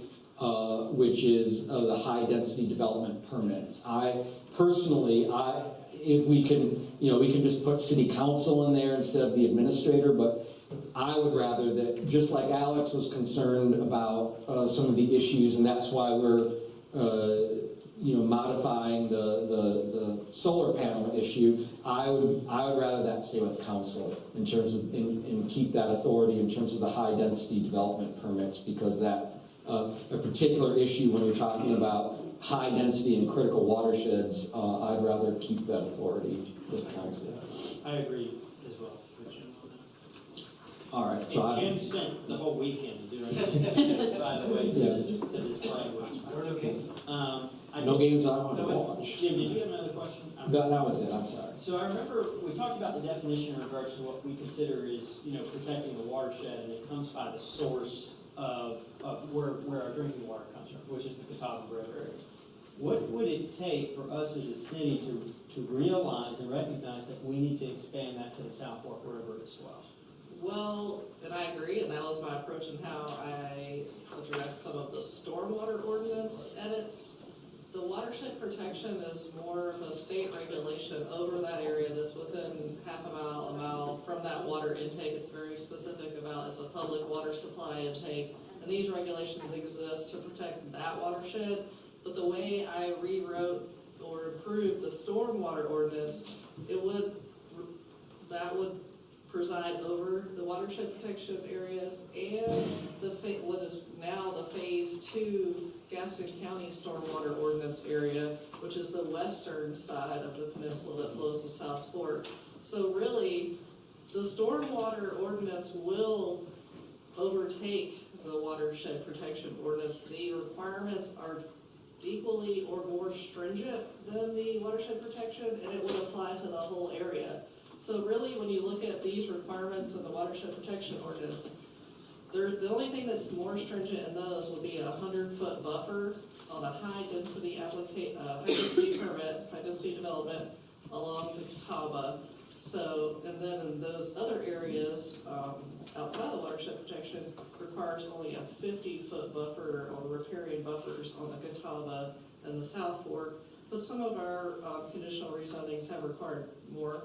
But that is like the state law. So that would be one difference. But otherwise, if you are considered above 24%, which is high density across the city of Belmont, and anything we annex in, we would be requiring the 1-inch storm to be treated, which is in both, plus detention, which the watershed protection ordinance doesn't address detention, but the stormwater ordinance does. So you'll be required to detain a 1-year storm event, 2-year, and 10-year, with some additional measures that we've added in for erosion control and providing freeboard on ponds and larger storm events so you don't get downstream impacts.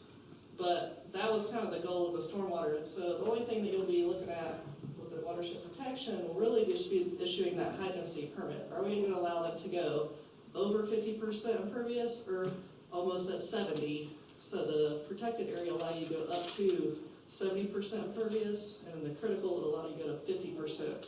So those are those thresholds in the protected watershed areas. Now, outside of that, watershed protection areas, you could go up to, you could potentially go up in the 80s. There's commercial development that could go up beyond 70% impervious. There's no restriction There's restrictions about residential development per lot that maxes out at 50%, 50% impervious, but, so those are kind of the, does that answer your question? No, it does, that's helpful. I mean, I think that's good to know the conclusion with stormwater, because again, we have Pittenger 2 and 3, which is undeveloped and below South of Delaware. And while part of it is on South Fork and part of it's kind of behind existing structures, all of those streams feed into the South Fork. And by all intents and purposes, the South Fork is in critical condition in regards to its depth. I mean, it continues to get filled in every year. So I just feel like we need to do something, because at the last meeting, I was just kind of shocked that both the county and the city had nothing identified for the area of the South Fork. And maybe it's based off, you said, the radius or the mileage, but eventually the South Fork feeds into Lake Wiley, which feeds into other water supply and sources for other municipalities Rockville will be the next one. further down the line. Yeah, granted, I guess South Carolina, but should still have some type of mutual agreement between Yeah, them. I mean, that's not what be mandated by the state, but if that's something that Belmont's interested in doing, I mean, I would put it in the stormwater ordinance and add those additional measures. I mean, that would be potentially just increasing that 50-foot riparian buffer to 100 feet along the South Fork. If you're wanting to put limits or caps on impervious area, development, so would that be 50 to 70% maximum? So that, I mean, most of the time we're seeing single-family developments like Right. Del Webb, they're Which right has at an active- they're right at 23% full build out. So, and they've done major detention when they weren't, I mean, it was part of their conditional rezoning, but like by state law, I guess in county stormwater, they weren't required to, without that conditional rezoning regulation. But I mean, those are some things. We are adding stream buffers in our stormwater ordinance. That'll help protect, those streams that feed South Fork. They're undisturbed buffers, so all that vegetation would remain, allow erosion to filter through that, and also to keep the banks stabilized, to keep them undisturbed. So we can get into that, Yeah. on the next topic, but yeah, so that's kind of the difference. But the way the stormwater ordinance was written was to kind of preside over the whole city and provide more stringent regulations that kind of match, meet, or exceed the watershed protection. Okay, I think I'm okay with that if we can cover it with the storm water. But, I mean, again, we'll get there, but, I mean, I wouldn't be opposed to increasing it to the 100-foot buffer for just along the South Fork Road. But that's all I had. I appreciate that. Any other questions? All right, so what I would propose, and Parks, let me know if I'm barking up the wrong tree, but we close the public hearing, and then we make a motion to continue the vote until the April meeting to allow time to incorporate the edits received by the state, myself, and the suggested change to the 15328, whereby council would retain authority over the high-density development permit. Okay, so is there a motion to come out of public? Oh, I'm sorry. Is anybody signed up for? Oh, yes, thank you. No one has signed up for public hearing on the watershed. I believe, yes. We got in early. Motion made by Charlie. Second. All right, motion made by Charlie, seconded by Alex. All those in favor? Aye. Any opposed? All right, we are out of public hearing. I'll entertain a motion to continue the vote on the watershed ordinance revisions until the April meeting to allow such time as the edits we have discussed today to be incorporated and considered. What's the date of the April meeting? I want to say the second. It could be, April the 7th. oh, it's not. Motion to move this to the April, or continue this to the April 7th meeting. Oh, Catherine. Motion made by Alex, seconded by Catherine. All those in favor? Aye. Any opposed? All right, very good. So that takes us to item C9, public hearing on stormwater ordinance revisions. Motion to go into public hearing. Motion made by Jason, Second. seconded by Catherine. All those in favor? Aye. Any opposed? All right, we are in yet another public hearing, and I will recognize our city engineer, Kate Goodman, to present this topic for the staff. Yep, so this is the stormwater ordinance for our land development standards manual, and these changes were presented back in January at that council meeting, and since then, there were some grammatical errors corrected, and so those have been incorporated.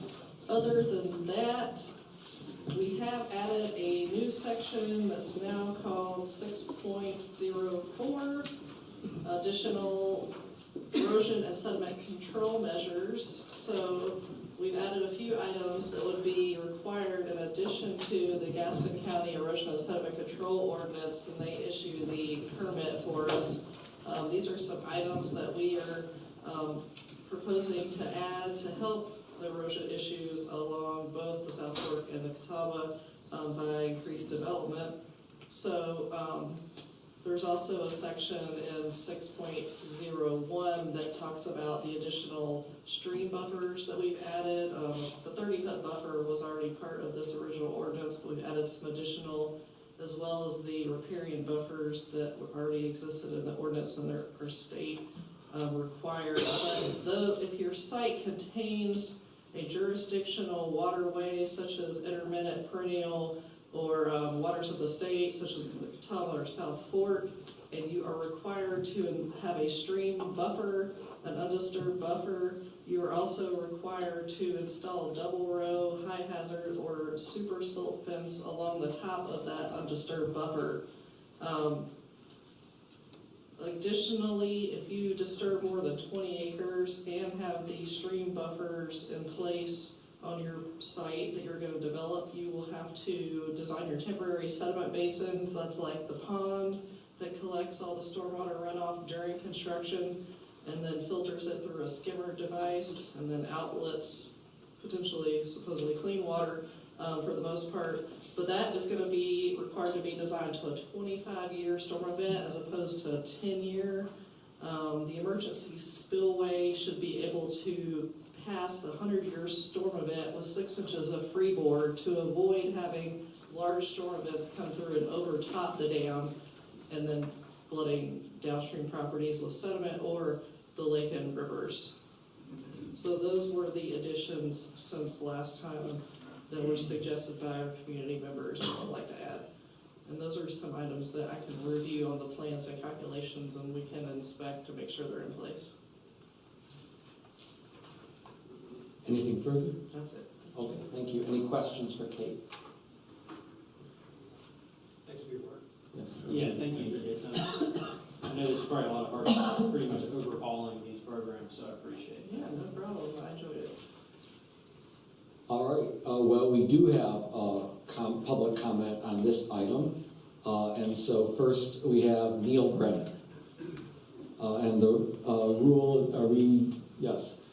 3 minutes, state your name, we all know who you are, and address, and then 3 minutes, and you've got the little lights maybe that will help you along. Try not to be distracted by the lights. Yes. All right. Thank you. My name is Neil Brennan. I'm the Executive Director of the Lake Wiley Erosion Commission. I live at 1531 Reflection Point Boulevard in Belmont. Want to thank the efforts of your new city engineer. I've consulted with Kate, and there's a couple of points that she made. I'm very much in favor of the double high hazard silt fence along not just the streams, but also the entire lake when you have big development coming through. That's great news. We had some, I gave you some papers to look at. We had some of the things developed with the conditional rezoning for the Del Webb project. What I'm suggesting is we can maybe do a little bit more. And that is, instead of using the calculation to determine whether we're meeting the criteria or not, get an autonomous monitoring system like we put in for the Del Webb project and tie into the system that already exists over in Mecklenburg County. It's called the C-Man system. I've talked to Rusty Brazel, he said that's fine. The problem with Gaston County is the word silt fence doesn't occur in any of their ordinances. And they also recently took out any conditional rezoning that the city of Belmont, they're not gonna enforce any of that. So I want to codify this stuff, just as Ms. Goodman has done. All right, put it in the record, and make it a rule that everybody has to follow this stuff when they come through Belmont. And Belmont could therefore be, you know, the leader for the rest of the municipalities around Lake Wiley. So the ones that I refer to are there's a shut-off valve on those discharges. And I liken that to your check engine light that comes on when you're driving your car, and you get that little light that says your tire pressure's low. What do? Well, you pull off the road, you go check your tire, or you take the thing to the shop. What's wrong with my engine? If we get one of these autonomous monitors that says that you've exceeded the turbidity limit, which is what these monitors do, which is sedimentation, turbidity equals sedimentation, you go shut the valve. Don't continue to pollute until you find out what the problem is. And then once you determine it's not coming from the discharge basin, you can reopen the valve. If you are, then you go fix whatever it is. And that autonomous monitor sends a signal immediately to whomever you designate, whether it be the city engineer, stormwater control administrator, whomever. They get it right now on their phone. You don't have to wait for a calculation that you do 3 months later or 3 weeks later or whatever. And you have a guy who's your designated third-party independent inspector that's got to get off his butt and go check and see what's going on. It could send a signal to your city engineer, who picks up the phone and calls that engineer, that third party, and says, what are you doing about the signal I just got? This is technology that's here. I applaud the efforts. I think we can do a little bit more. And I see most of the stuff that we've talked about, she's already got.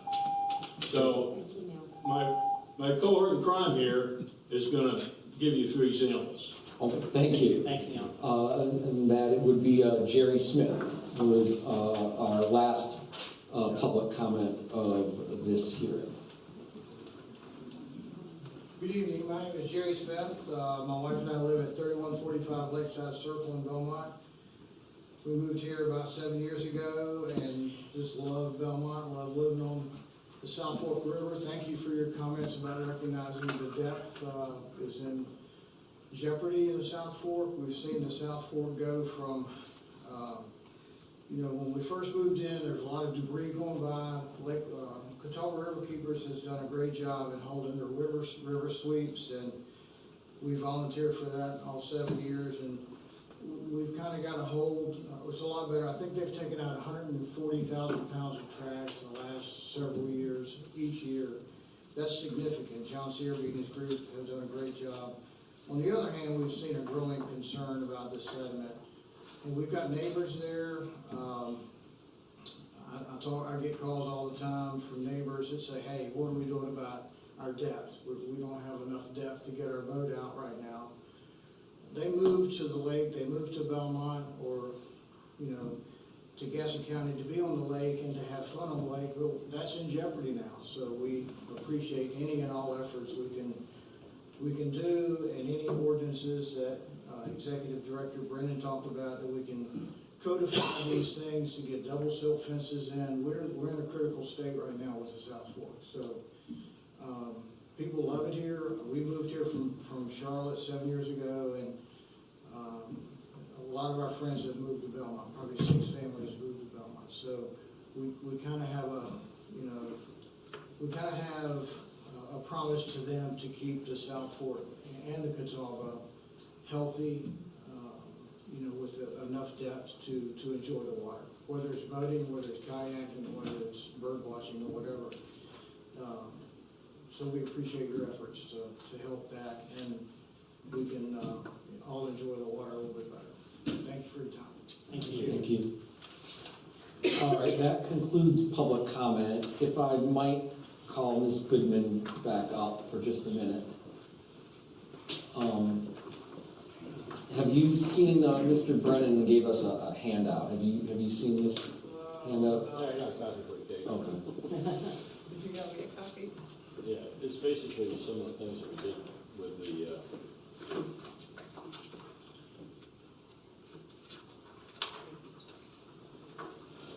So if you've done most of that already.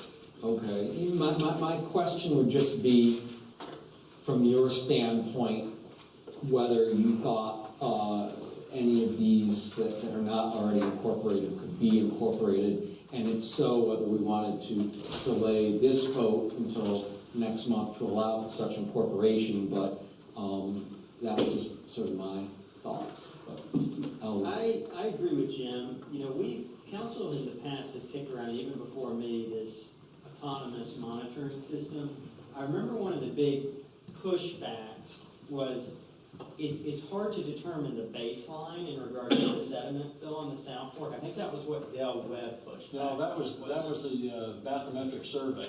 Okay, That was not specific enough. okay, There's a specific NTU that's a measurement for sedimentation. Got it. 25 for lakes, I think, 50 for rivers, somewhere in there. But there's a specific requirement that these things will monitor, and they'll send a signal if the thing is exceeded. that's right. No, I appreciate that, Neil. So, because I was on council at the time when this was done, but I think it would be prudent to add this in here. And I think the second hiccup was understanding the cost, who bears the cost on it. I think it's appropriate that the developer pays for it as opposed to the city. Right, I agree. These tracts of land, particularly Pittenger 2 and 3, are some of our largest tracts of land. I don't think it would be too overburden us to put that on the developer. But anyway, that's just my 2 cents on that, Jim. okay, thank you. Any other questions? Well, you had asked Kate about her thoughts on Yes. these additions. Yeah, so on the shut-off valve, that becomes problematic, I guess, hard to implement construction-wise. Most of these larger developments, such as like the Del Webb, what they do is they build a large sediment basin that's then going to be converted to their permanent detention pond. So when they do that, they only want to construct the dam one time because there's compaction requirements and different things that go into building a dam. So they put in a riser structure. It's usually a concrete box, maybe 5-10 feet tall, depending on depth of the pond, with a concrete pipe that leaves that. It goes through the dam, and in that outlet structure, they pierce a hole. They put a skimmer that's a PVC device. A skimmer is basically just a perforated PVC pipe that floats at the top of the water. It allows clean water to exit as the sediment trickles down to the bottom. Then you're going to clean that sediment out, periodically as it fills up. But to install a shutoff valve, the best place to do that would be on the outlet pipe, right? But the problem is that could be anywhere from like a 30-inch to a 60-inch concrete pipe. So how do you install like a butterfly valve on a concrete pipe? And if you were to close it, what's going to happen is the pond's just going to overtop if there is a large rain event. So if it was just a skimmer and it was just a PVC pipe that went through the dam on a smaller project like Parkdale Manor, that's how they have it set up, because it's only temporary. They're not converting that to a pond. It would be more easy to implement that strategy. It just is a little bit tricky to put a valve on a large pipe, and that may cost a valve of that size could be like $80,000. And then it could clog up the pipe later on. So that's my thought about the shutoff valve. I don't know that's going to work that well. As far as the monitors, I did talk to Pulte about their monitoring, and so far I've been here like 6 months. I haven't seen any of the reports or any of the monitoring data, so it's hard to speak on that. They've told me that they pay about $6,000 a month for 2 devices. That's roughly like $72,000 a year. It's not that big of a cost to the developer. When me and Neil spoke about it, the goal was maybe to turn those over to us or to Mack County or the Catawba River Keeper, and then have those long-term in place to monitor turbidity long-term. And then that cost would then be paid by us if we wanted to keep them. So I'm not super clear on like what the goal is with those, but as far as turbidity goes, I mean, there's multiple things that cause turbidity. Algae is one of them, erosion, farming, and those, the sediment can come from miles and miles away, so it's hard hard to hold a developer accountable and say, the sediment came from your site unless we're monitoring it within that site. So I don't necessarily agree with putting them directly on the banks of like the South Fork or the Catawba, because you're gonna get inaccurate data. And also, if we get a really large storm event, there can be backwater that, as the water surface elevation rises, will go back into the streams and the perennials and those coves, and you're gonna get a rise in turbidity just caused by natural rainfall and the water surface elevation rising. And then the turbidity could last for weeks. So to issue like a notice of violation for those things that are beyond their control is maybe putting ourselves in a tough spot.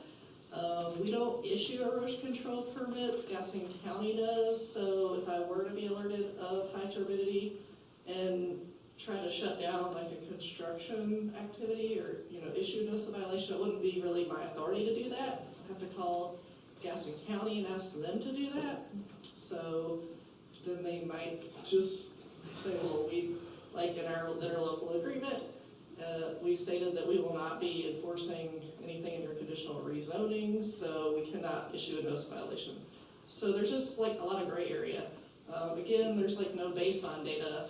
I think they would have to install these monitors like, 3-6 months in advance before they start construction, so we can get some good data on what the turbidity is doing and how it fluctuates before we try to hold someone accountable for those, increases. The other thing, in the Del Webb rezoning, it did not state like what their thresholds were. So if we are gonna have them monitor it, but then it's like, did we state they can't go 10% above a required NTU? So there just needs to be, I think, just more thought put into it. It makes me a little nervous, but, I think if we progress the idea and do more research, it may be something in the future we could do. But those are my thoughts.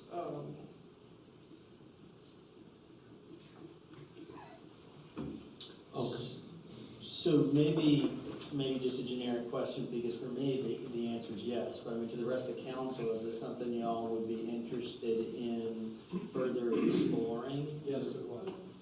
So in regards to the measuring devices that she was just speaking to, so I think I would like to see additional details and data behind this. Sure. To potentially incorporate that. That's what I'm asking.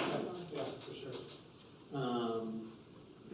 But I do remember, because I wasn't on council, but I was at that meeting when they approved Del Webb, and I remember Del Webb they pushed back, it was always about the baseline, but I mean, even then, where it was positioned, and correct me if I'm wrong, it's in a code that is specific to that area for Del Webb. It's not just out in the middle of the channel or on some random shore, it's in the code within the entire development there.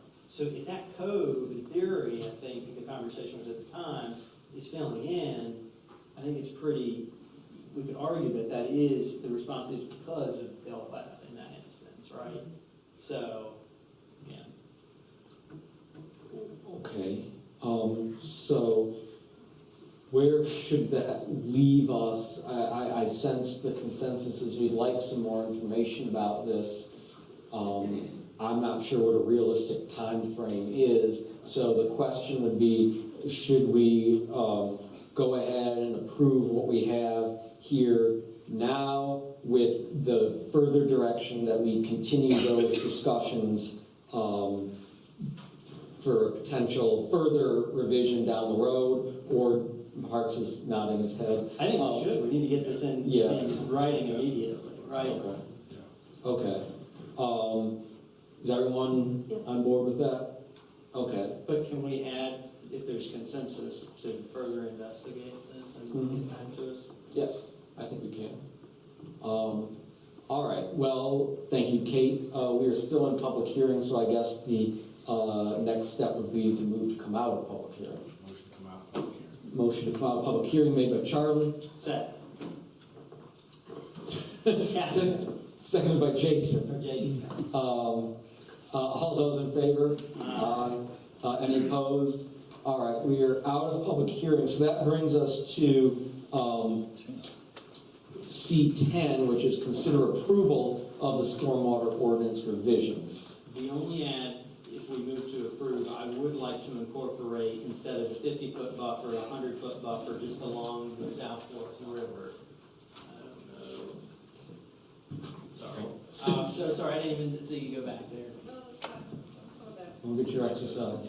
100 feet on the South Fork, got it. Correct. That's fun. Is that okay? double high hazard zones too, it's good. I mean, is that an okay and reasonable request from your professional opinion? I think so. I could do some research and give you a more definite answer, but I think we go with it. I mean, if it's on the Catawba River, I think it's prudent to put it on the South Fork River as well. I have no issue with it. It's all the same water. So, all all right, so, Hang on, there's still discussion. Yes.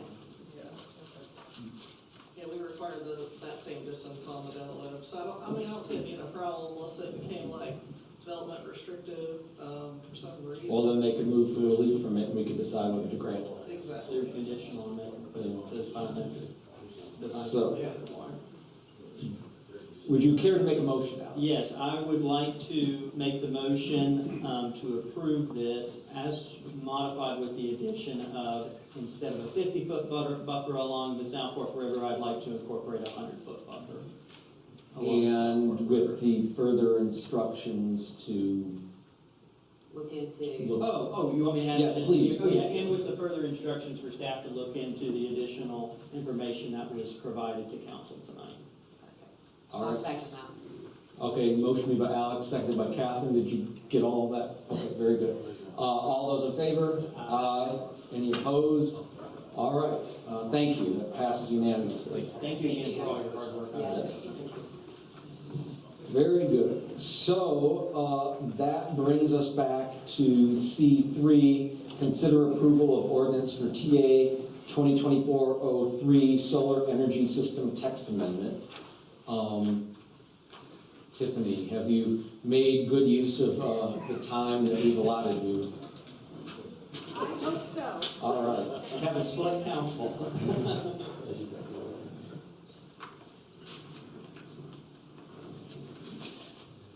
All right, so I'm going to pass around, I referenced in our earlier discussion, just so that you can follow along while I present your options that you've asked me to do.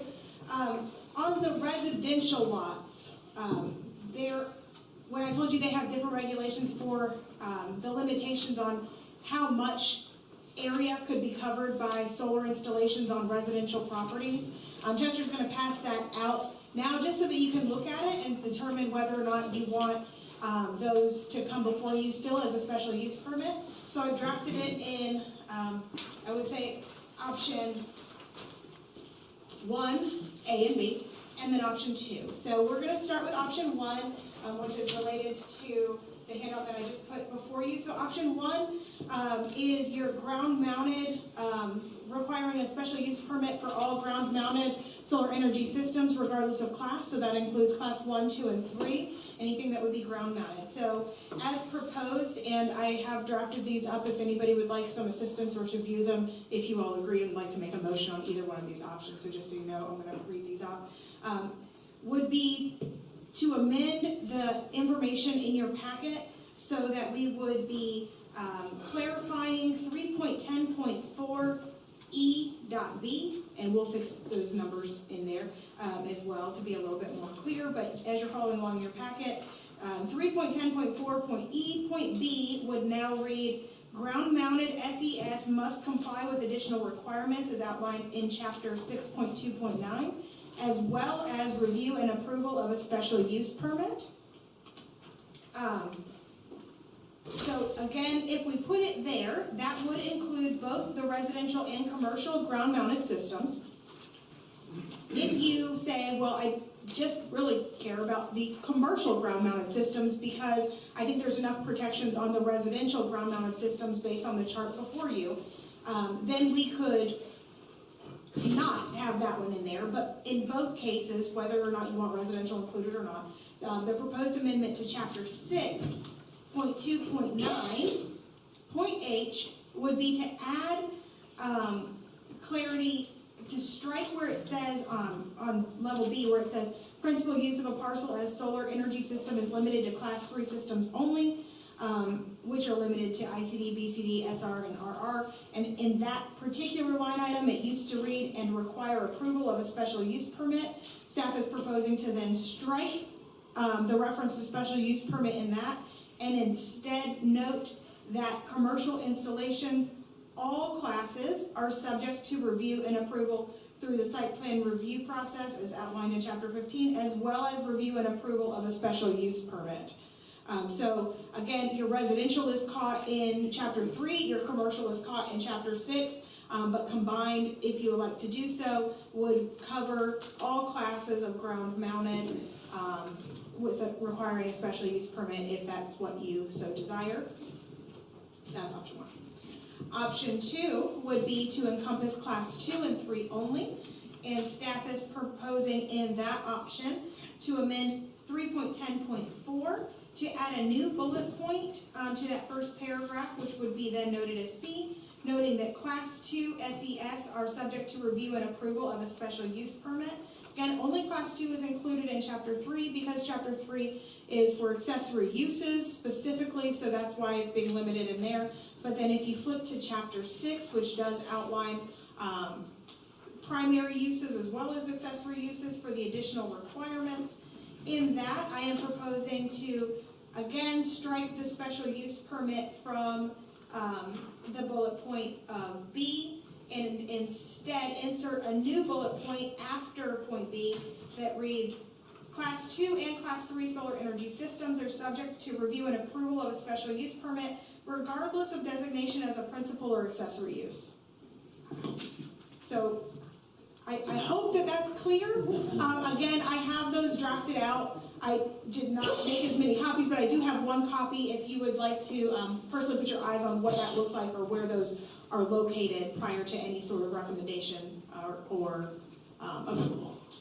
So in layman's terms, option 1 is separating it ground versus mounted, or Yes. roof mounted. Option 2 is more just bringing class 2 and 3 into the special use permit, which would be commercial, right? It's largely commercial, yes. It's really anything over an acre in size. Okay. Yep. All right. Does anyone need to see or want to see the hard copy of these? Again, when you say over an acre in size, you're talking about the surface area where the panels would be mounted. Right, the size of the installation itself. Yeah. Right. Any further questions? Does that all make sense? Does anyone need it repeated? Do we understand the two options and what they encompass? Again, I think it makes sense. Okay. I need a little more clarity on the first option, I'm sorry. Okay. The roof versus the ground mount. So in that one, regardless of the classification, if it was anything that had ground mounting, so that angled on the surface of the grass or other subsurface there, that would come to you for a special use permit. So regardless of size, scale, or entity, whether commercial or residential, that is the fully encompassed SUP for ground mounted. Now, within that, you guys can elect to say, okay, I only really need to see an SUP for commercial ground mounted because those might be the larger in scale or not covered by the requirements or limitations in size that Chester just passed out. If you do that, we just need to amend Chapter 6 as proposed. If you would like all ground mounted, regardless of whether or not it's residential or commercial, to come before you for special use permit, then we need to amend both Chapter 3 and Chapter 6. So under that option A, would there be any emphasis when a roof mounted application would come before us? No, the directive was just to Okay. craft it for All right, ground just- mounted only. I just wanted to make sure Yep. that clarification. All right, any discussion now about this? What do y'all think? Jason, I know you were kind of, Still leaning toward divvying it up between ground and roof. I do as well. It seems to make the most sense to me. 'Cause if your cutoff is an acre, you just install solar panels, correct? It's not. That's the cutoff between Class 1 and Class 2. That's 3/4 of an acre of solar panels. Yeah, That's a lot. yeah. So basically anything,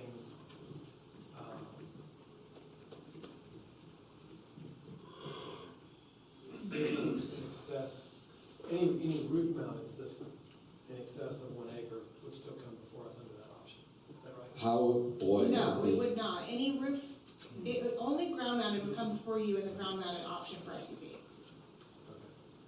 But remember, regardless of size, your roof mounted systems are still required to be fully screened from visibility.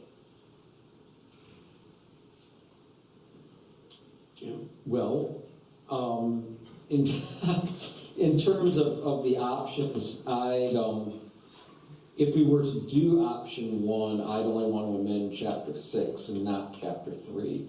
Again, I just, So you just want it to be commercial and not? right, yeah, I don't want to be in a position where we're ready, Joe Blow wants to put a solar panel in his yard. I don't think he should have to come to city council to have to do that. So in that instance, let's say, in Jim's reference, Joe Blow, let's say he's got a couple acres of land. Sure. And he wants to put quite a bit of solar panels. As long as it's just feeding to the structures on the property, it classifies as residential. The minute that this person now wants to sell this energy or lease, I don't know how it works, goes to the energy company, it then classifies that as commercial, correct? That is, I would defer to the applicant on what that is, but for me, anytime, if you're making commercial business use of that, from our perspective in zoning, yes, I would want to make sure that complies with the model ordinance of the state as well, but yes, when you are making that into a business, that is now a commercial use. So if you are operating your residential home as a business and selling it back more than your power that you're generating, planning would consider that to be commercial. But the other side of that is, if Joe Blow, let's say he owned 2 acres of land based on the chart that I passed out, he would still be limited to 1,800 square foot of total coverage for all accessory structures on his lot. So that includes the coverage by the solar panels, if he would like to do that, as well as any other storage buildings he'd have on his property. So the size and scale would be significantly different in the residential application.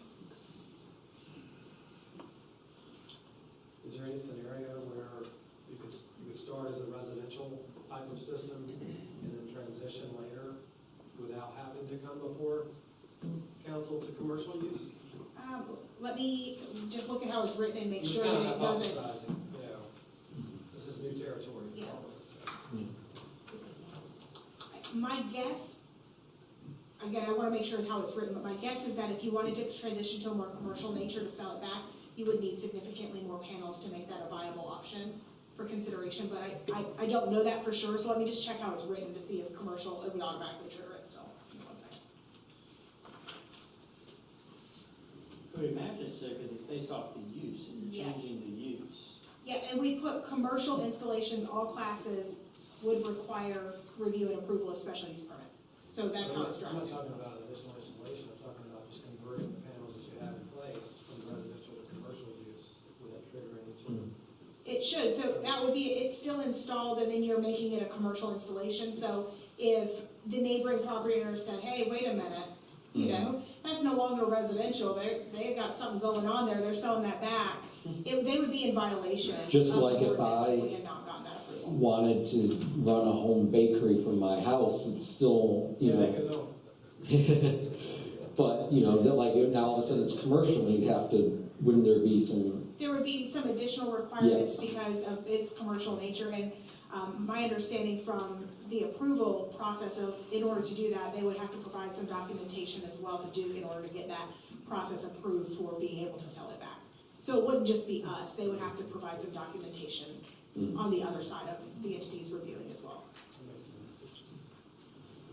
With all that said, do you feel like we've talked about this sufficiently? Are we comfortable? We understand? Is some, oh, go ahead. I can't get past the acre cutoff. I just can't get past that. So I in feel this, like that's a lot. so in this proposal that you all have for option 1, it no longer limits it to the acre cutoff. Oh, yeah, yeah. So, I'm talking yeah. about option 2. Oh, okay, gotcha. Yeah, sorry. That's okay, I just want to make sure I'm understanding as well. But you're more in favor of option 1, right? Right. I'd still What would want, it be with Jim's edit? I'd only want to amend section 6 for commercial and not amend section 3, if we were to do option 1. So, my understanding is, section 1 would get us, option 1, if we just amended chapter 6, that would get us to ground-mounted commercial uses, All classes. all classes, so that would be any size, but it would only touch residential if we chose to amend chapter 3. That's correct. And I don't want to amend chapter 3 because I think, I just don't think there's, when it comes to residential, I don't think that if you want to put solar panels, because for whatever reason you can't put them on your roof, you want to put them on the ground and you're Joe Blow, I don't think you should have to come to city council to be able to do that. Commercial, I agree with you all, and I think that option 1, chapter 6 covers that, and it covers the size concerns that Charlie expressed because it would cover all classes of commercial. I just don't think residential should be encompassed in this special use permit requirement, and just that they'd have to come to council to do that. To your point, if it was residential, remind me, there is a limit though, in terms of size, where even a residential permit could come before us. They would actually have to ask for relief, so it's limited by this chart in 3.9.4. Okay. So the smaller the lot, the less area they would actually have for all accessory structures. So if they started putting solar panels, for instance, under 7,000 square feet, your tinier lots within Belmont, their total max is 500. So that's a 2-car garage. That in size comparison, 500 square feet is about a 2-car garage. So they could either use their 500 square feet for solar panels or a 2-car garage, right? They can't double that up. Their site is limited to that amount of coverage. And then the max is 3 acres. 3 acres is a pretty considerable size lot. And even then, the max for accessory structures where solar panels would be a component of that would be 2,400 square feet, so the size of a single-family dwelling. Okay. But do we not need to update chapter 3 with this updated schedule though, this table? This table is already in chapter 3, Okay. and already part of what is the required limitations on all accessory structures. So it in and of itself is already referenced in how we structured the amendment. Okay, I just want to make sure. Absolutely. I'm okay with that, Jim. I think that So are we saying makes option sense. 1? I'm in chapter 6. Amend chapter 6, but not 3.10.4. But Right. we're basically, yes, Okay. just commercial. I think we're all agreed. Yeah, all right. So does anyone want to make a motion? I'll make the motion to approve with the adjustment to chapter 6 as it pertains to the commercial aspect of this. So basically, effectively, and right beside you, classes 1, 2, and 3 commercial will be coming through as special use permit, and we will not be touching chapter 3, so residential will remain as presented by Tiffany. Is that- As otherwise limited as an accessory structure. Yes. Sure. Is that okay, Jim? I'm not the one you ought to ask. Well, is that Okay. okay? All right, motion made by Alex, seconded by Charlie. All those in favor? Aye. Any opposed? We also need a motion that this proposed text amendment is a reasonable request and in the public interest and consistent with the goals of the comprehensive land use plan and infrastructure and environment. So moved. Give it to Dave. Second. Jason. Motion made by Jason, seconded by Catherine. All those in favor? Aye. Any opposed? All right, thank you, everyone. It passes unanimously. That completes the regular agenda. So that leads us into the city manager's favorite portion of the evening, which is other business. And we'll start with Alex today. Thank you, Mayor Pro Tem. Miles, just real quick, because I've gotten a couple questions from the last meeting we had. When are we scheduled to review the fluoride again, or anticipated to review that again? We're scheduled for the April regular meeting. Perfect, thank you. As it pertains to the NPO for one of my board updates. I just wanted to pass on to everybody that NCDOT is initiating or launching a resurfacing project.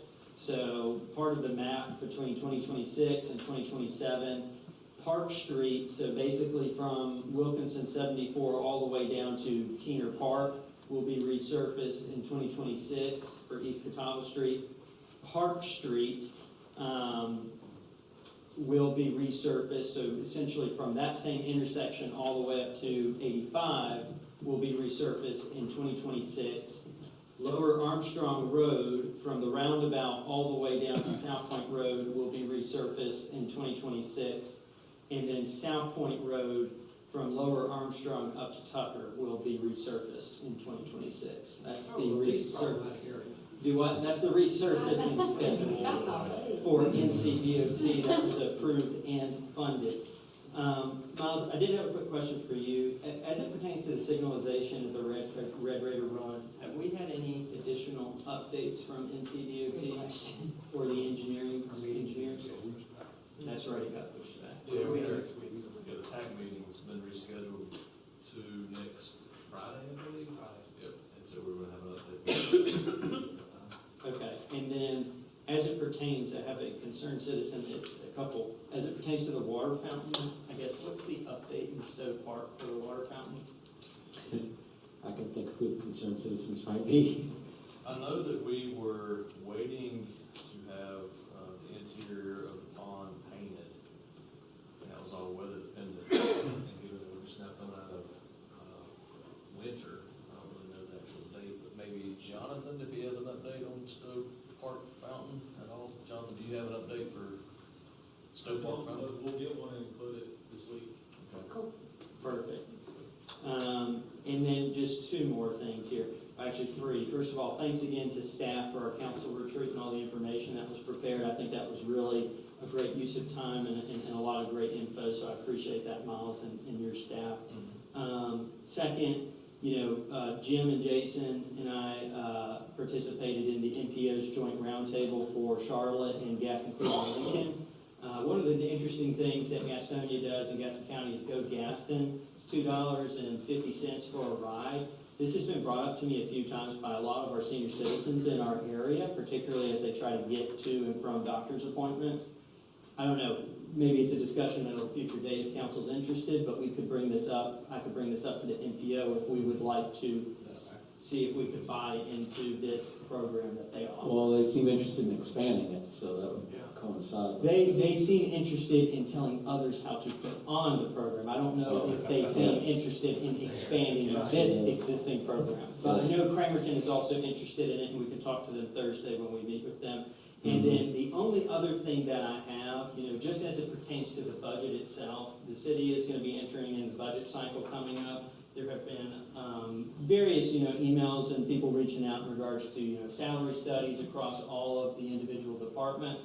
I just want to, at least speak for me, I don't want to speak for the rest, but say that, we as a city are going to be doing, everything we can to make sure that all of those studies are reconducted and make sure that everyone is on par throughout the county in this area so that everyone is in an equal place. But that's all I have to say. Thank you. Just a clarifying point on that, we're not going through another salary study through the budget process. Correct, but we are doing. Yeah, we're looking at salaries, but we're not doing the same process that we went through. Okay, yes, good clarification. Thank you. But we are looking at it, that's the big thing. Yes. Thank you, Miles, and thank you, Alex. And I thank you for bringing it up. If anyone else, has any interesting, pertinent things from their boards, please feel free to bring them up at this time as well. But Charlie, you are just a quick thing. Hats off to our police department for the incident that occurred at Belmont Federal. Quick action. That was an amazing thing to see. So hats off to you guys. That was pretty awesome. And then recent update for what was going on today in Cramerton. I understand that our fire department acted quickly with, Miles, how did you put it? A multi-jurisdictional fire. Congratulations, yeah, that was awesome. Taking care of that. I believe it's now under control. the latest update I heard, so that's really good to hear. So thank you guys for acting so quickly. That's all I got. All right, Catherine? John, is it under control? Yes. It is under control. My brother sent a picture midway showing it from a distance, and I mean, it's pretty bad still, but I'm glad it's under control, so that's awesome. The fluoride question, thank you for asking that, Alex. Thank you to the staff for the council retreat. It was lovely. The salary study information, Alex, I'm echoing basically everything you said. I fully agree with that. Miles, thank you so much for all the work you put in for that as well.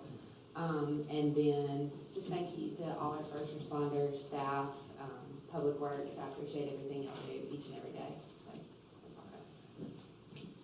Jason? Kind of to touch on what Alex was saying about some of the plan improvements just from our transportation advisory committee. We do plan to meet next week. We've got a couple meetings pushed back for weather, but I know the potholes and some of the damage on the roads, a lot of the heavy equipment, heavy trucks has got a lot of publicity lately, and rightfully so. We are looking to address that. We have a lot of weather that tends to exacerbate the potholes, but I actually went out and snapped a lot of pictures along South Point and Central and sent those to our contacts at DOT, and they appreciated that. I think a lot of times when you're sitting in Shelby, it's hard to visualize what we're encountering every day.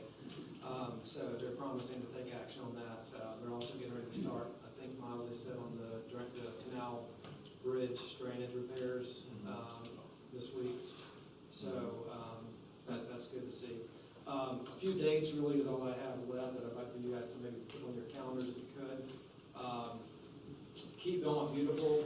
They are having their annual spring plant sale. This is a major fundraiser that KBB does. As you guys all know, KBB is an organization of dedicated volunteers who their charge is basically beautification around the city for a lot of the things that our staff is not able to do. So a lot of the planters and things that you see around through downtown and throughout, a lot of the city-owned facilities, the post offices, et cetera, City Hall, they maintain all of that. So they are doing their spring plant sale.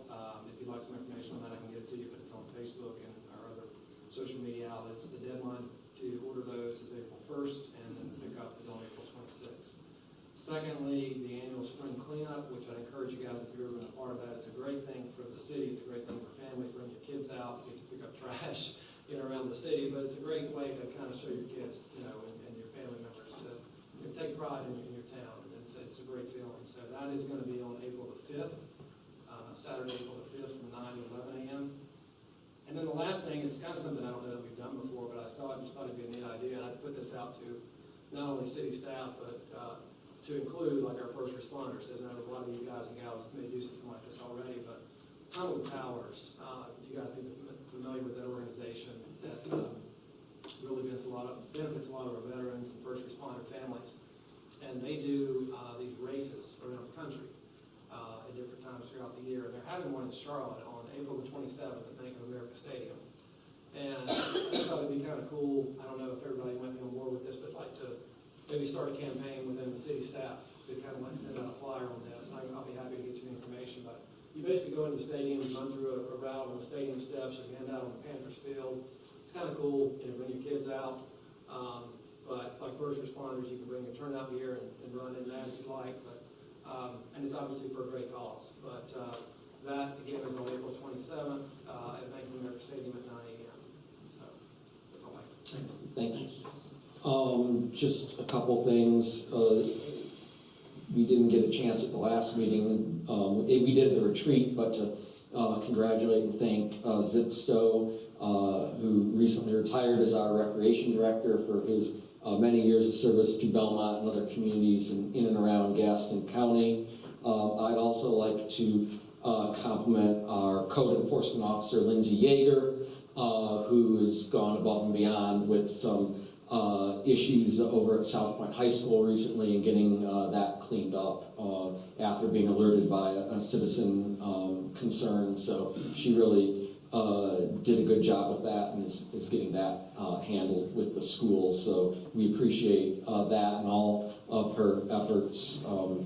You all weren't around, but she's a great code enforcement officer compared to where we were previously in that regard. So she just does a great job, so I want to recognize that. And then so we're clear again, Miles, there's no salary study being conducted as part of the budget I'm process. so sorry, I did say study. I Salary apologize. study.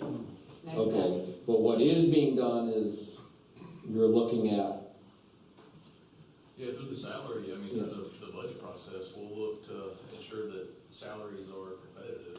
Mhm. And if they're not, we will make a recommendation to you all through the budget process, for any adjustments that may be needed. all right, thank you. Just so all the folks at home are clear on that. All right, that being, Miles, did you have any? Just a reminder that we have a joint council meeting on Thursday, it's coming Thursday at 6 p.m. in this room. Right, with town planner. Yes. All right, very good. Thank you for following up on the canal bridge. Oh, yeah. Yeah. Thank you. All right, well, we do have a closed session, so I will entertain a motion. A motion to go into closed session pursuant to North Carolina General Statute 143, 31811A4 to discuss matters relating to the location or expansion of business in the area and to include Tim Johnston, Haley Klein, company representatives, and Kevin Rice. All right, motion made by Catherine, seconded by Alex. All